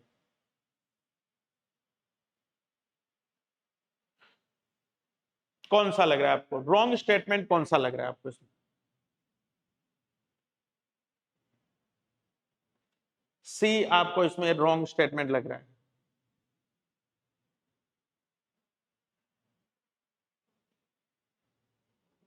बिल्कुल बढ़िया आंसर निकाल रहे हैं आप सभी लोग। बिल्कुल, ये क्वेश्चन बड़ा पॉपुलर क्वेश्चन है बेटा, इसके बारे में आप थोड़ा सा ध्यान रखना। ये कई बार पूछा जाता है मालदा गैप के नाम से। तो इंडियन ज्योग्राफी जब अपने पढ़ते हैं तो हम ये मानते हैं कि ये छोटा नागपुर का जो पठार है, इसी छोटा नागपुर के पठार का एक हिस्सा अलग होकर के मेघालय और असम वाले क्षेत्र में जाकर स्थापित हो गया, जिसको अपने शिलोंग के पठार के नाम से संबोधित करते हैं। मेघालय में उस पठार को शिलोंग का पठार बोलते हैं, जबकि असम वाले पठारी क्षेत्र में उसको कार्बी एंगलोंग के पठार के नाम से अपने जानते हैं। कार्बी एंगलोंग का पठार बोलते हैं असम वाले क्षेत्र में। मेघालय वाले क्षेत्र में इसी पठार को शिलोंग के पठार के नाम से जानते हैं। तो ये जो मेघालय का पठार, शिलोंग का पठार, कार्बी एंगलोंग का पठार है, ये वास्तव में छोटा नागपुर पठार का ही हिस्सा हुआ करता था। लेकिन बाद में भूगर्भिक हलचल की वजह से ये हिस्सा अलग हो गया और अलग होकर के वहां जाकर स्थापित हो गया। तो इन दोनों के बीच में ये एक गैप निर्मित हो गया, और ये गैप जो है ये पश्चिमी बंगाल के एक डिस्ट्रिक्ट के नाम पर इसका नाम रखा गया है, मालदा डिस्ट्रिक्ट के नाम। तो मालदा गैप के नाम से अपने इसको जानते हैं। तो ये पॉइंट आपको विशेष रूप से ध्यान रखना है। करंट की क्लास कल से शुरू होने जा रही है। करंट अफेयर की क्लास कल से शुरू होने जा रही है। आपको सब्सक्रिप्शन बॉक्स के अंदर एप्लीकेशन का लिंक दिया जा चुका है। आप 99 रुपीज के उस करंट अफेयर बैच को ज्वाइन कर सकते हैं। आपको जनवरी माह से लेकर के 15 अगस्त तक का complete current affair with PDF notes with test series इस कोर्स में उपलब्ध होने वाला है। और इतना शानदार कोर्स साबित होगा आपके लिए कि मेरी पुरजोर कोशिश रहेगी कि आपके 15-17 जितने क्वेश्चंस करंट अफेयर से संबंधित आते हैं, चाहे वो इंडिया एंड इंटरनेशनल का करंट हो, चाहे आपका राजस्थान का करंट हो, उसको अपने बहुत शानदार तरीके से तैयार करेंगे, विद क्लास तैयार करेंगे। तो वो आप ज्वाइन कर सकते हैं। कल से ही हम उस बैच का आगाज करने जा रहे हैं। बिल्कुल स्नेहा, इसको राजमहल गारो गैप के नाम से भी जानते हैं अपने। वही है, राजमहल बिहार डिस्ट्रिक्ट का एक छोटा पार्ट हमारा डिस्ट्रिक्ट के रूप में, और गारो, गारो यहाँ की मेघालय क्षेत्र की पहाड़ियों का नाम है। ठीक है, तो इसी मेघालय क्षेत्र में इन पहाड़ियों को अपने गारो, खासी और जयंतिया की पहाड़ियां बोलते हैं। गारो, खासी और जयंतिया की पहाड़ियों के नाम से अपने इसको संबोधित करते हैं। ठीक है, जबकि कार्बी एंगलोंग वाले क्षेत्र में मैंने अभी आपको बताया था, इन पहाड़ियों को मिकिर और रेंगमा की पहाड़ियों के नाम से संबोधित करते हैं। असम के अंदर फैली हुई जो पहाड़ियां हैं उनको क्या बोलते हैं? मिकिर और रेंगमा के नाम से बोलते हैं। मेघालय के अंदर फैली हुई पहाड़ियां जो उनको अपने गारो, खासी और जयंतिया के नाम से संबोधित करते हैं। बिल्कुल, हाँ 10 आते हैं राजस्थान के एरिया, बिल्कुल ठीक बात है आपकी। लेकिन इसके अलावा 5 से 6 क्वेश्चन अपने इंडिया और इंटरनेशनल वाला जो करंट अफेयर है उसके भी अपने को देखने को मिलते हैं। हाँ बिल्कुल, जैसे एनवायरमेंट वाला पार्ट है, यूएनओ वाला पार्ट है, भारत की विदेश नीति वाला पार्ट है, उसमें ज्यादातर क्वेश्चन करंट से अपडेटेड होके भी पूछे जाते हैं, तो वो भी अपने को ध्यान रखना है।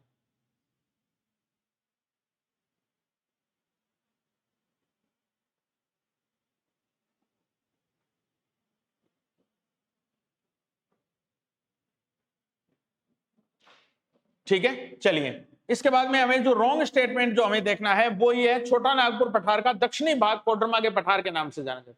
तो ये स्टेटमेंट थोड़ा रॉन्ग है।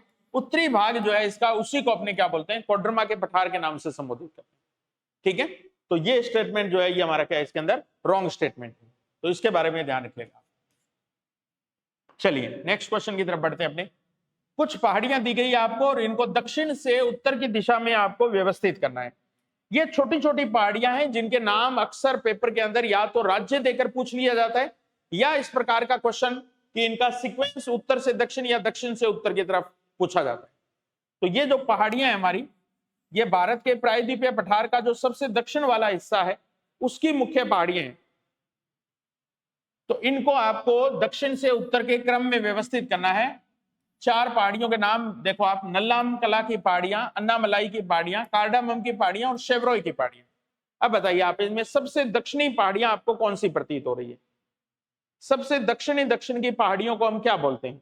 बहुत बढ़िया, सबसे दक्षिणतम पहाड़ियां जो है उनको अपने इलायची की पहाड़ियां या कार्डामम की पहाड़ियों के नाम से जानते हैं। कार्डामम बोल दो या इन्हीं को क्या बोलते हैं, अपने इलायची की पहाड़ियां बोल देते हैं। तो ये भारत की दक्षिणतम पहाड़ियों में इनका नाम आता है। वैसे तो भारत की सबसे दक्षिणतम पहाड़ी जो है उसको नागरकोइल की पहाड़ी बोलते हैं, अपने नागरकोइल की पहाड़ी के नाम से उसको बोला जाता है। तो नागरकोइल चूंकि हमारे ऑप्शन में है नहीं यहाँ, तो उसके बाद में सेकंड ऑप्शन के तौर पर जो है वो हमारा कौन सा है, इलायची या कार्डामम की पहाड़ियां हैं। बिल्कुल सही बात है आपकी। इसके बाद कौन सी पहाड़ी आ रही है वो बताइए आप मेरे को, इसके बाद आपको कौन सी पहाड़ी नजर आ रही है? बहुत बढ़िया, ठीक है, अन्नामलाई की पहाड़ियां। ठीक, दूसरी जो पहाड़ियां हैं जो केरला राज्य की पहाड़ियां मानी जाती है, जिन पे दक्षिण भारत का सबसे ऊंचा पर्वत शिखर भी है, जिसको अनाई मुड़ी के नाम से जाना जाता है। क्या नाम? अनाई मुड़ी के नाम से। तो अनाई मुड़ी प्रायद्वीपीय पठार का सबसे ऊंचा पर्वत शिखर माना जाता है, जो कि कौन सी पहाड़ियों का हिस्सा है? अन्नामलाई की पहाड़ियों का हिस्सा है। इसके बाद थर्ड नंबर पे अगर अपने बात करेंगे तो हमें दिखाई देगी तमिलनाडु की शेवरोई की पहाड़ियों के नाम से, शेवरोई की पहाड़ियों के नाम से। और इसके ठीक ऊपर हमें आंध्र प्रदेश की पहाड़ियां दिखाई देती है, जिनको अपने नल्लामला की पहाड़ियों के नाम से जानते हैं। नल्लामला भी बोल देते हैं, नल्लाम कला भी बोल देते हैं। तो ये हमारा एक सीक्वेंस इन पहाड़ियों का रहेगा। तो ये जो छोटी छोटी पहाड़ियां हैं इनका स्टेट भी आपको याद रखना है। बिल्कुल 2695 मीटर की हाइट है बेटा, बहुत बढ़िया आंसर आप बता रहे हैं अरुण। 2695 मीटर की हाइट है किसकी? अनाई मुड़ी पर्वत की। तो प्रायद्वीपीय पठार का या दक्षिण भारत का सबसे ऊंचा शिखर माना जाता है। तो इसका भी अपने को ध्यान रखना है। यहीं पर हमारी नीलगिरी की पहाड़ियां भी स्थित है, इनके ठीक ऊपर, जो कि कर्नाटक और तमिलनाडु के सीमावर्ती क्षेत्र में आती है, दोनों की बाउंड्री पर है। और नीलगिरी की पहाड़ियों का सबसे ऊंचा शिखर जो है उसको अपने दोदा बेटा के नाम से जानते हैं। तो कई बार एग्जामिनर अनाई मुड़ी जो है वो ऑप्शन में नहीं देता, दोदा बेटा का नाम दे देता है। तो दोदा बेटा जो है ये प्रायद्वीपीय पठार का सेकंड सर्वोच्च पर्वत माना जाता है, दूसरा सबसे ऊंचा पर्वत शिखर माना जाता है दोदा बेटा। तो ये भी अपने को ध्यान रखना है इसके अंदर थोड़ा सा। चलिए नेक्स्ट क्वेश्चन की तरफ बढ़ते हैं अपने। कुछ स्टेटमेंट दिए गए हैं, इनमें से आपको रॉन्ग स्टेटमेंट की पहचान करनी है। पहला देखिए आप, काठियावाड़ के मैदान का निर्माण मांडव पहाड़ियों के निकलने वाली नदियों के द्वारा हुआ है। मालाबार तट के पास स्थित लेगून झीलों को स्थानीय भाषा में कयाल कहा जाता है। उत्कल के मैदान का निर्माण स्वर्ण रेखा नदी द्वारा होता है। तमिलनाडु के मैदान का निर्माण कावेरी नदी द्वारा होता है। अब आप बताइए आप मेरे को, इसमें आपको कौन सा स्टेटमेंट है जो सही नजर नहीं आ रहा है? कौन सा स्टेटमेंट है जो आपको सही नजर नहीं आ रहा है? बिल्कुल स्नेहा, नल्लामला, वेलकोंडा, पालकोंडा, ये सब आंध्र प्रदेश की पहाड़ियों के नाम है।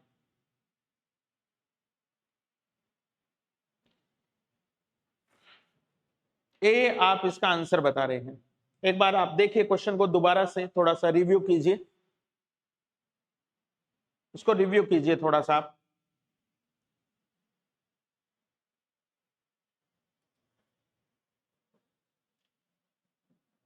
ए गलत बता रहे हैं आप। देखो आप, ये हमारा पश्चिमी तटवर्ती मैदान है, ये वाला, ये जो कि सौराष्ट्र तट से शुरू होता है। सबसे उत्तरी भाग जो है इसका क्या कहलाता है, सौराष्ट्र तट के नाम से जाना जाता है। उसके ठीक नीचे वाला ये जो क्षेत्र है इसको अपने काठियावाड़ का मैदान बोलते हैं।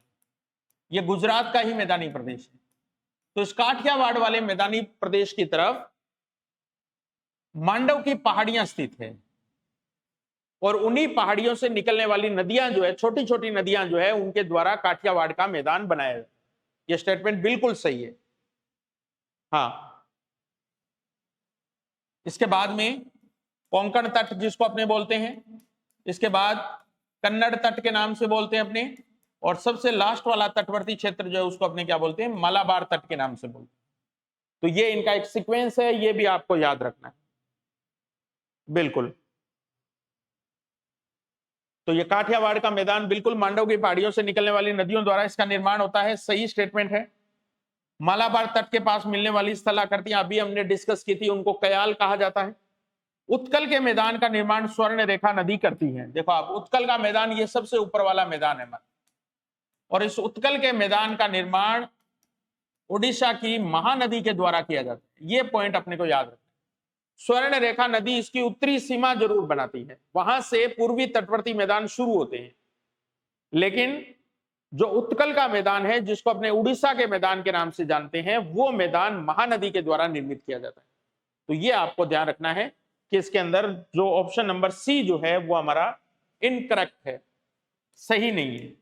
जबकि तमिलनाडु के मैदान का निर्माण कौन सी नदी करती है, कावेरी नदी करती है। ये बात बिल्कुल सही है, ठीक है। हाँ, चलिए, फिर आपसे कुछ एक दर्रों के नाम दिए हैं और आपसे पूछ रहा है कि इनमें से कौन सा एक सुमेलित नहीं है, इसके बारे में बताना है आपको। बोमडिला की बात मैंने अभी आपके सामने की थी, अरुणाचल प्रदेश का ही दर्रा है, बिल्कुल सही है। नाथुला अभी मैंने आपके साथ बात की थी, सिक्किम का दर्रा है। भोर घाट अभी हम इसकी बात करके हटे हैं, तो भोर घाट जो है वो महाराष्ट्र का मुख्य दर्रा माना जाता है, थाल और भोर। तो ये स्टेटमेंट हमारा रॉन्ग है। पाल घाट दर्रा अभी हमने देखा था कौन से राज्य का दर्रा है, केरल राज्य का दर्रा। तो इसमें रॉन्ग स्टेटमेंट जो आपको नजर आ रहा है वो कौन सा है, सी, भोर घाट का दर्रा। चलिए, हिमालय का सबसे बड़ा हिमनद कौन सा है, बताइए आप। सियाचिन, बाल्टोरो, चोंगोलुंगमो या बीएफओ। ठीक है, अगर चोमोलुंगमो को छोड़ दें अपने, तो बाकी ये तीनों के तीनों दर्रे लद्दाख के दर्रे हैं, सॉरी लद्दाख के हिमनद हैं, या अपने ये कह सकते हैं कि ट्रांस हिमालय में मिलने वाले हिमनद हैं।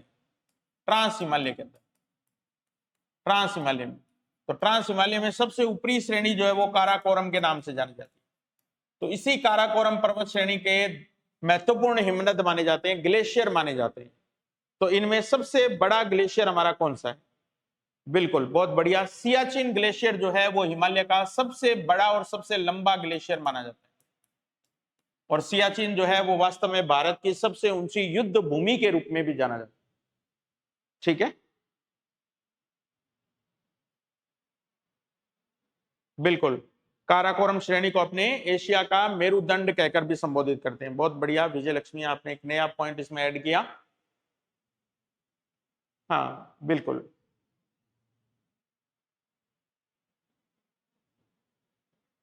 चलिए नेक्स्ट क्वेश्चन की तरफ अपने।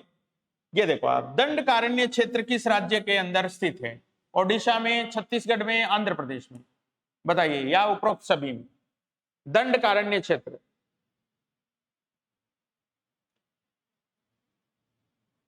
54 का डी आंसर बता रहे हैं, है ना।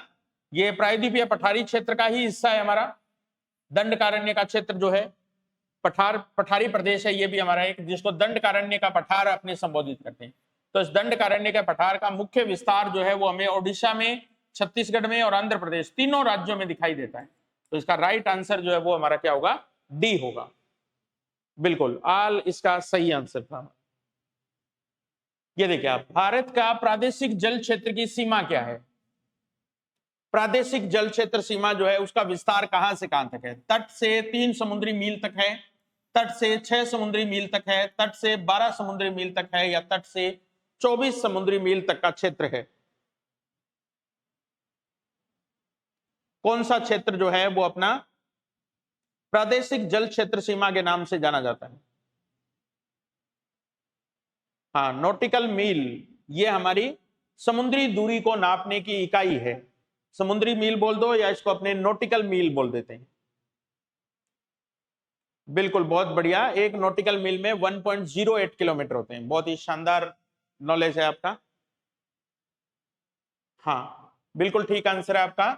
हमारा जो तट है उस तट से 12 समुद्री मील तक का जो क्षेत्र है, यानी कि जैसे भारत का ये हमारा तटवर्ती हिस्सा है, इस तटवर्ती हिस्से से अंदर की तरफ अगर अपने जाएं तो 12 नॉटिकल मील, और अगर वैसे किलोमीटर के हिसाब से कन्वर्ट करें तो लगभग 21 किलोमीटर तक अंदर का जो क्षेत्र है, इस क्षेत्र पर भारत का पूर्ण अधिकार रहता है। हर तरीके की गतिविधियां यहां भारत कर सकता है।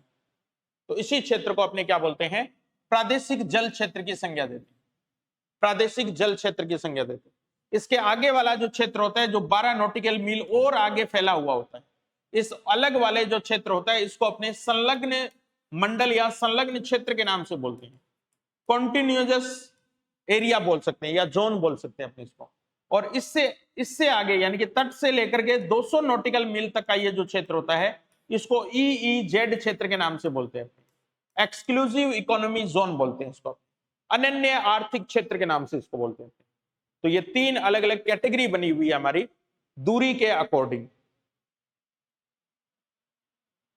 बिल्कुल, 200 नॉटिकल मील तक भारत टैक्स ले सकता है, अपने जहाज जो है उनकी क्षेत्र जो है उसको कंट्रोल कर सकते हैं। बिल्कुल, चलिए नेक्स्ट क्वेश्चन की तरफ बढ़ते हैं। अपने पश्चिमी तटीय क्षेत्र का भाग कौन सा एक मैदान नहीं है? मेरे अकॉर्डिंग अब आसानी से आप इसको कर लेंगे। कोंकण तट अभी मैंने आपको नाम बताया था, मालाबार तट अभी हमने चर्चा की थी, काठियावाड़ तट अभी हमने चर्चा की थी। इसका मतलब जो क्षेत्र पूर्वी तटवर्ती मैदान का इसमें शामिल किया गया है उसको अपने क्या बोल सकते हैं? कोरोमंडल तट बोल सकते हैं। तो कोरोमंडल तट जो है ये हमारा क्या है? पूर्वी तटवर्ती क्षेत्र का हिस्सा है। पूर्वी तटवर्ती क्षेत्र का हिस्सा है। बिल्कुल, तमिलनाडु का कोरोमंडल तट जो है ये पूर्वी तटवर्ती मैदान का हिस्सा माना जाता है। चलिए, अंडमान निकोबार द्वीप समूह की सबसे ऊंची पर्वत चोटी का नाम आपको बताना है। बेरन, नारकोंडम, जारवा या सैडल पीक, कौन सी पीक है जिसको अपने सर्वोच्च चोटी के रूप में संबोधित करते हैं? बिल्कुल, बहुत शानदार आंसर आप सभी लोग दे रहे हैं। सैडल पीक, बिल्कुल सही आंसर आपका, सैडल पीक के नाम से, सैडल चोटी। बताओ ये अंडमान के कौन से भाग में स्थित है? अंडमान में स्थित है या निकोबार में स्थित है? किस में स्थित है सैडल पीक जो है? इसका आंसर और बता दो आप। सैडल पीक कौन से अंडमान का हिस्सा है? बिल्कुल शानदार, नॉर्थ अंडमान का हिस्सा है। सैडल पीक जो है ये उत्तरी अंडमान का हिस्सा मानी जाती है। ठीक है, चलो इसके साथ साथ इन दो शब्दों के ऊपर और बात कर लेते हैं अपने, बेरन और नारकोंडम। ये इनका संबंध भी अंडमान निकोबार द्वीप समूह से है। ये क्या है हमारे पास? अंडमान निकोबार में मिलने वाले बेरन और नारकोंडम क्या है? इनका नाम और बता दो आप मेरे को जल्दी से।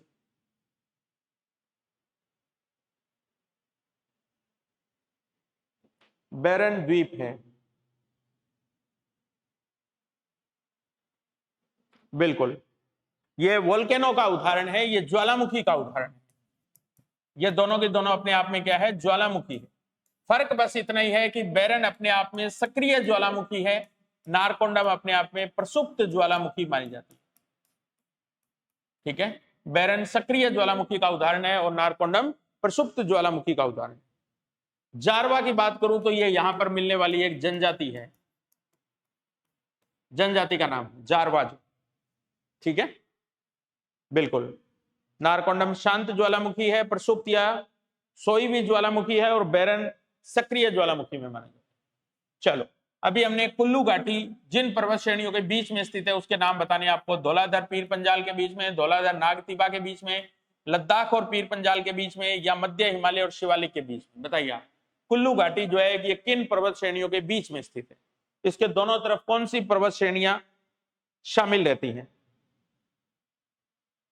कुल्लू घाटी किन के बीच में है?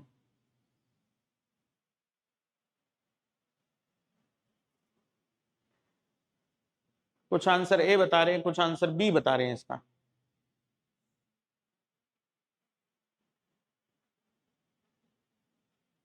देखो आप, अभी हम चर्चा करके हटे थे, सबसे पहले ये हमारे पास कश्मीर घाटी है। तो कश्मीर घाटी के नीचे वाली जो पर्वत श्रेणी है उसको अपने क्या बोला है? पीर पंजाल। इसके ठीक आगे वाली जो घाटी है उसी को अपने क्या बोलते हैं? कुल्लू घाटी बोलते हैं। ठीक है, तो कुल्लू घाटी जो है ये पीर पंजाल के ठीक आगे कौन सी पर्वत श्रेणी है? धौलाधार पर्वत श्रेणी। ठीक है, तो कौन सी दो पर्वत श्रेणियों के बीच में स्थित है ये? धौलाधार और पीर पंजाल के बीच में स्थित है। बिल्कुल, ए आंसर इसका सही है। बिल्कुल, ए आंसर इसका बिल्कुल सही है। चलिए, लघु हिमालय किन के बीच में स्थित है? बहुत जनरल सा क्वेश्चन है, आप आसानी से इसका उत्तर बता देंगे, मुझे पता है। कुछ सवाल सरल भी हमने रखे हैं, कोई बात नहीं। इसमें ये जल्दबाजी आप पेपर में मत करना, बस इतनी सी आपसे दरख्वास्त है। वहां ऐसा कोई प्रश्न हम गलत करके न आ जाएं जो हमें बिल्कुल डेफिनेटली 100% आ रहा हो और अपने जल्दबाजी की वजह से उसको गलत करके आ जाएं, उसकी भरपाई, उसका नुकसान जो हमें हुआ है उसकी भरपाई कोई नहीं कर पाएगा। बिल्कुल सही है आपका आंसर। बिल्कुल, एक तरफ इसमें क्या है? महान हिमालय है और दूसरी तरफ क्या है? शिवालिक हिमालय है। इन दोनों के बीच का हिमालय जो है उसी को क्या बोलते हैं? लघु हिमालय बोल देते हैं, या इसी को अपने क्या बोल देते हैं? मध्य हिमालय के नाम से संबोधित करते हैं। मध्य। कई बार इन हिमालयों के अन्य नाम पूछ लिए जाते हैं, जैसे शिवालिक इसका मूल नाम है, लेकिन आपसे इसका नया नाम पूछ सकता है, उप हिमालय के रूप में, बाह्य हिमालय के रूप में, नवीन हिमालय के रूप में, कुछ ऐसे नाम भी दे सकता है एग्जामिनर आपको। तो इनके जो अन्य नाम है वो भी अपने को थोड़े इसमें ध्यान रखने हैं, उनके बारे में भी अपने को थोड़ा ध्यान रखना है। ठीक है, बिल्कुल। महान हिमालय के भी कई सारे नाम हैं। महान हिमालय को भी अपने कई अन्य नामों से जानते हैं, जैसे सर्वोच्च हिमालय के नाम से जानते हैं, आंतरिक हिमालय के नाम से जानते हैं। ठीक है, हिमाद्री के नाम से अपने इसको जानते हैं। ठीक, वृहत हिमालय के नाम से अपने इसको जानते हैं, कई सारे अन्य नाम हैं। तो कई बार एग्जामिनर इसका मूल नाम न देकर कुछ अन्य नाम दे देता है। अब हिमाद्री इसको बोलते हैं, तो आप मेरे को बताओ सहाद्री किसको बोलते हैं? ये भी इसी से मिलता जुलता एक नाम है। सहाद्री पर्वत श्रेणी भारत की कौन सी पर्वत श्रेणी को बोलते हैं? बता दो एक बार आप आंसर के रूप में। सहाद्री किसको बोलते हैं? अपने वेस्टर्न घाट को। बहुत बढ़िया। पश्चिमी घाट की जो श्रृंखला है उस श्रृंखला को अपने क्या बोलते हैं? सहाद्री पर्वत श्रेणी के नाम से भी बोलते हैं। ठीक है, तो इसके बारे में भी अपने को थोड़ा ध्यान रखना। ठीक, तो ये आज के हमारे भारत के भौतिक प्रदेशों से संबंधित एमसीक्यू लाइव सीरीज थी हमारी। बिल्कुल, तो इसमें जितने प्रश्न हमने हल किए हैं, जितने प्रश्नों का सॉल्यूशन किया है, वो अपने आप में सभी अलग अलग पैटर्न के क्वेश्चन थे। ऐसे ही कुछ प्रश्न आपसे एग्जामिनर दर्रों के बारे में, ग्लेशियर्स के बारे में, हिमालय के जो हमने फ्रंट और फॉल्ट हमने जो डिस्कस किए थे वो वाला पार्ट बहुत इंपॉर्टेंट है। दोआब बहुत इंपॉर्टेंट है, दोआब वाले क्षेत्र में मिलने वाली स्थल आकृतियां बहुत इंपॉर्टेंट है। ठीक है, ये सारी चीजें अक्सर पेपर के अंदर पूछी जाती है। तो इसमें जितने भी प्रश्न हमने शामिल किए हैं उनसे मिलते जुलते अन्य जो प्रश्न हैं उनके ऊपर भी आप अभ्यास करना। फिर आपसे कह देता हूं, कल हमारा करंट अफेयर का बैच शुरू हो रहा है, उसको भी आप ज्वाइन कीजिए। डिस्क्रिप्शन बॉक्स में आपको लिंक दिया हुआ है एप्लीकेशन का। इसके साथ साथ जो सेकंड ग्रेड का हमारा लाइव एमसीक्यू बैच चल रहा है, जिसमें यही टेस्ट हमारे आयोजित हो रहे हैं, जिनका लाइव सॉल्यूशन हम यहां लेके आते हैं, उन टेस्ट को भी आप जरूर ज्वाइन कीजिए। 31 अगस्त तक हम कंप्लीट सिलेबस इसी प्रकार के एमसीक्यू क्वेश्चन को देखते हुए लाइव वीडियो सॉल्यूशन क्लास के माध्यम से कंप्लीट करेंगे। तो ये दोनों बैचेज आपके लिए बहुत इंपॉर्टेंट है। राजस्थान पॉलिटी की सीरीज आज हमारी नहीं हो पाई है, कल हम उसको कंटिन्यू करेंगे और विधानमंडल जो हमारा टॉपिक था उसके ऊपर अपने लाइव एमसीक्यू जो है उसको सॉल्व करेंगे। ठीक है, हाँ बिल्कुल, आप तैयारी को जारी रखिए। अंतिम समय ही हमारा सबसे निर्णायक समय है, इसमें हमारा कॉन्फिडेंस बना रहे हमारी तैयारी का एग्जामिन होता रहे कि हमने कितना पढ़ लिया है, कहाँ हमारे से गलतियां हो सकती है पेपर के अंदर, उसका अभ्यास हमें कैसे करना है, वो तमाम चीजें हम यहाँ डिस्कस कर रहे हैं, लगातार डिस्कस कर रहे हैं हम यहाँ पर। इसी श्रृंखला को अपने एग्जाम के टाइम तक जारी रखेंगे तो निश्चित रूप से ये आपके लिए बहुत फायदेमंद सीरीज रहने वाली है। जिन भी लोगों ने अभी तक लाइव है और इसको ज्वाइन नहीं किया है वो तुरंत इसको ज्वाइन कर ले। धन्यवाद, कल मिलते हैं फिर नई क्लास के साथ। तब तक के लिए शुभ रात्रि, आपकी रात्रि मंगलमय हो। सुबह अपने उसी क्रम के अंदर आप अपनी पढ़ाई को जारी करें। धन्यवाद।